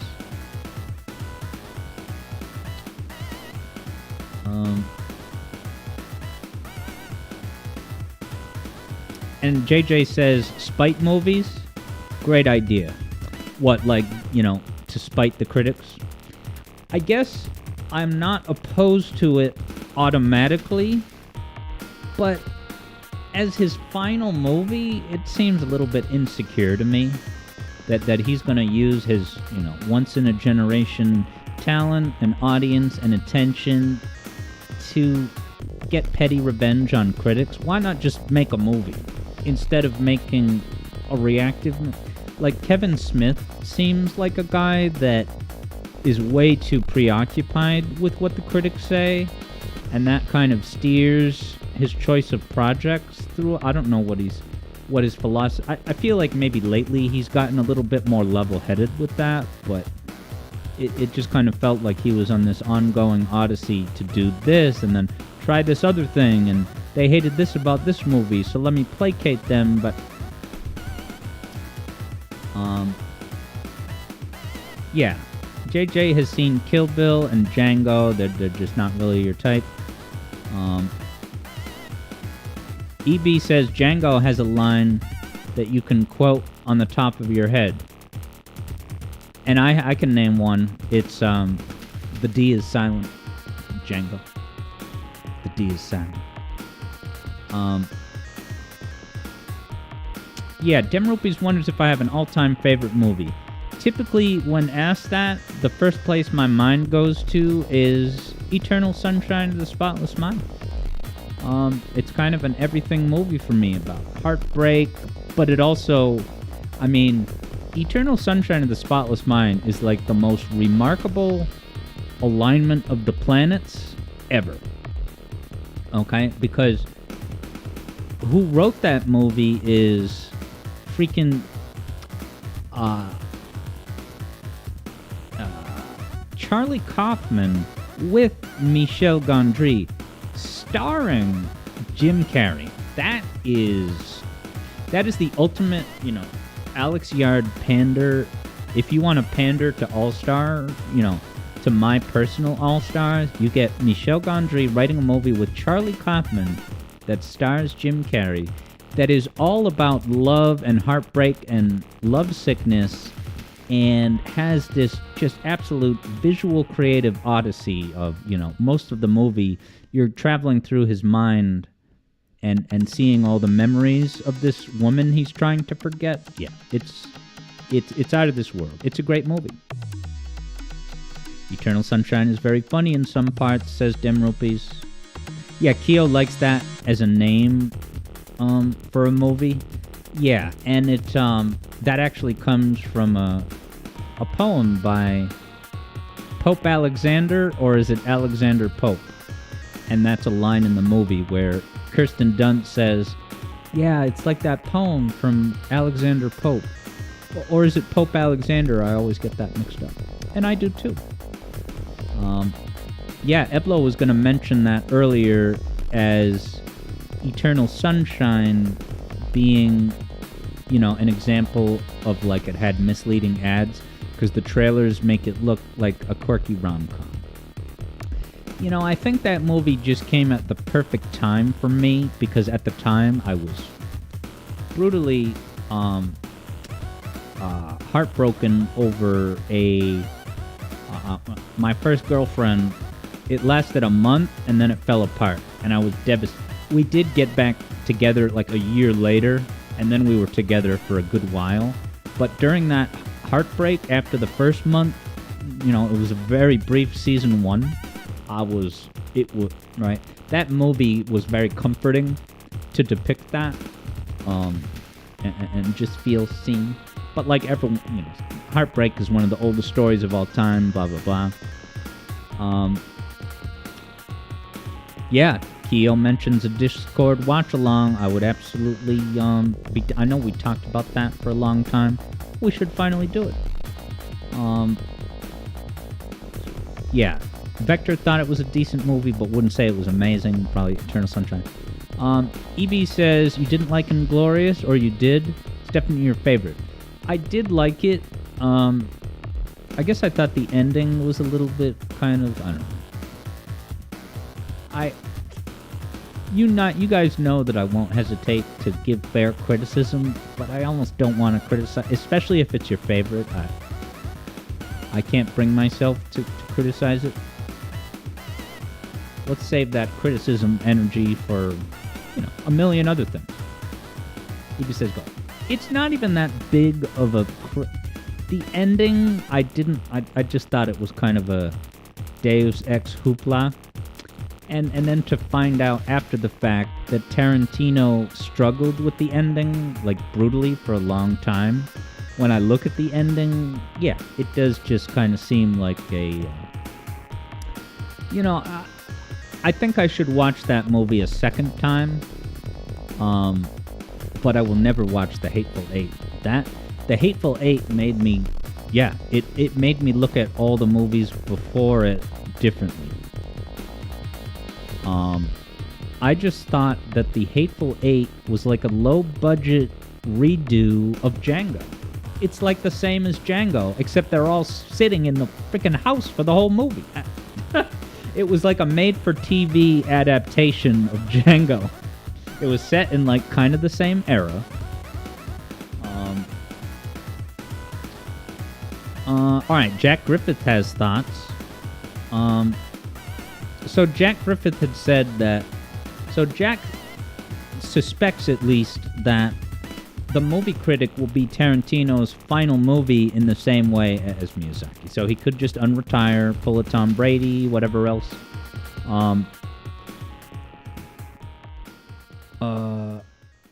What's it called? What was I talking about? I forget. Yeah, Demrupi says Inglourious Bees is one of the weakest. So I have not seen Reservoir Dogs yet. And then Hat Kid says, why, Alex? Why I didn't like Inglourious? It was good. I'm thinking about that scene with the, the three. I remember that was a pretty good scene. Okay, but Jack Griffith said, worst thing you can say about Tarantino's movies is that they all take place from the same point of view, which is Tarantino's. If you don't like it, you're out of luck. They're all movies about movies. Some are just more literal than others. And you're saying Jackie Brown has multiple points of view, but doesn't, like, Pulp Fiction jumps between different characters and stuff? Yeah, and Jack Griffith says, fun fact, Hateful Eight was inspired by The Thing. They're all confined in the same space, trying to identify the traitor. Yeah, so on that level, if Tarantino is like, out the gate making no secret that, they're movies about movies, a very self-aware, Kill Bill being an homage to Kung Fu films and stuff. But yeah, EB says the psychological aspect of Inglorious Misbehavior is what elevates it for EB. Alright, JJ says, now there's a movie that JJ recommends, The Thing. It's a slow burn, but JJ watches it again and again. Very cool. I will say, there was a lot of hype for The Cabin in the Woods, that Joss Whedon movie, and I just hearing people talk about The Cabin in the Woods, I was just expecting, a super fascinating mystery or like a cool twist, and I don't really remember much from that. I finally saw it, a couple years ago, but yeah, Eblo pointed out the Pulp Fiction bit. Now, Dem Rupees, you want to talk about movies for the next hour? And I say that not to give you a hard time. This has been wicked fun. We can always talk about whatever in these end-of-stream hangouts. So we do have a serious topic, separate stream, and I don't need to really rush to get to that, but it'll be fairly soon. But There Will Be Blood is that movie blew me away. And yeah, that movie is, like, Paul Thomas Anderson is phenomenal. And I do put There Will Be Blood in that top tier with, what is it? What's the other? I forget.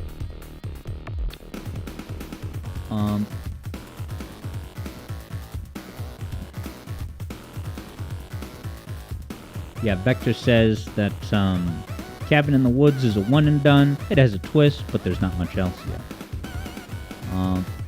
Oh, nice. Oh, okay. JJ says Cabin in the Woods. Wonder Woman had you watch that, but you gave up after 20 minutes. And you skipped to the end where they explained everything. Yeah, so I did see Boogie Nights, and that was really good. It was a lot, but I feel like there's another PTA movie.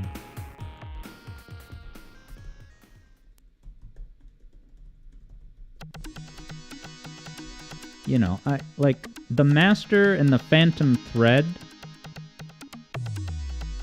They're not bad, but they're a step down. And then, what is it? Inherent Vice. That was just, a love letter to Pynchon rather than functioning as a movie that you can sit there and watch.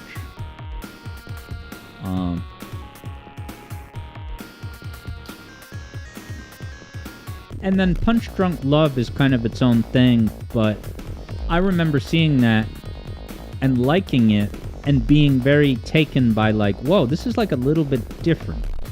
You could tell that you were not just watching a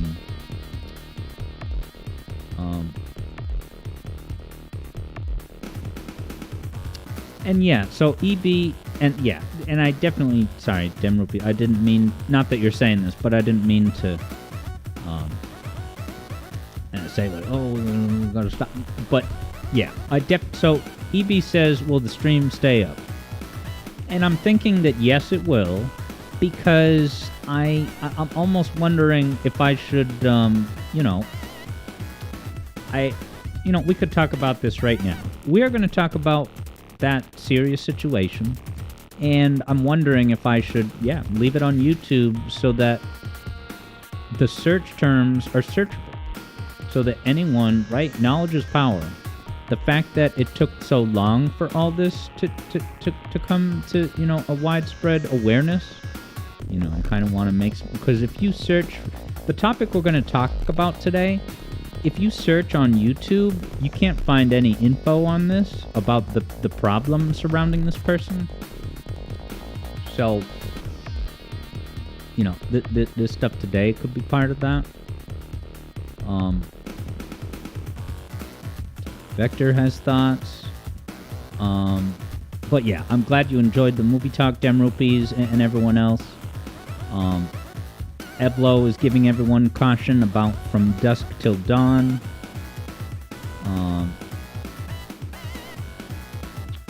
It discarded all the momentum with the twist. Yeah.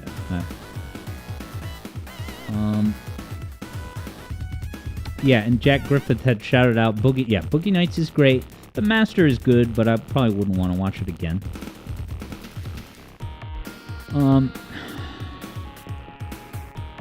But yeah, to give you guys a teaser, maybe for next time, something to leave you with, is the movies of Richard Linklater. Okay? And maybe the one you've heard of is Boyhood. The movie that he filmed over the course of like 12 years. He filmed a little bit every year for 12 years, so you get to see like the characters grow up.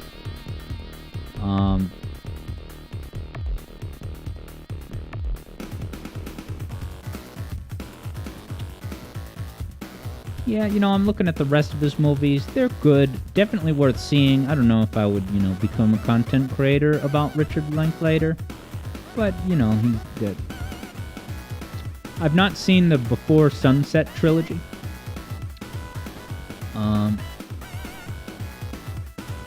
But anyway. So yeah, guys. So we're gonna have the serious chat now. I'm gonna end this stream and technically start a different stream. And I'm trying to think if it would be good to I should simulcast it to YouTube. Nice. EB even thought about making a video on the deeper themes of Inglourious. I say do it, and that would definitely give me more stuff to look for when I watch it someday. But yeah, what a fun stream. We had quite the edge of my seat. Sonic Advance 2, come from behind. Never give up, never surrender, win the wager. Alright, Eblo's review is in. Or you're saying what EB Boy's deeper themes is gonna be. They spelled bastards wrong, which is significant to the symbolic symmetry because... so yeah, I'm gonna close the stream, start a new one, maybe put a 5-minute timer while I just take a... Yeah, it's totally separate. We'll talk about all that stuff in that very, dedicated topic broadcast. So, if you're not joining us for that, I wanted to say thank you for popping in. Vector Sater, EB, JJ, Eplo, Dem Rupees, Third Bruno, I think Wonder Woman was here, Cat Kid Sam, Eblo. This is the crew of all time. Keo. And everyone else who's in chat. Jack Griffith. Everyone else who's popped in on YouTube here and there. Beyond those who are in chat and on Twitch too. I'll see you guys soon. The next regular stream is, Saturday. And that's going to have Half-Life 2. Freedom Planet finale. And then cool down with some Shadow Generations, 100%ing, good vibes, more movie discussions. So I'll be taken to the airwaves in just a couple minutes. So, bye for now. Thanks for tuning in here at The Zone. WAYZ 91.6 FM.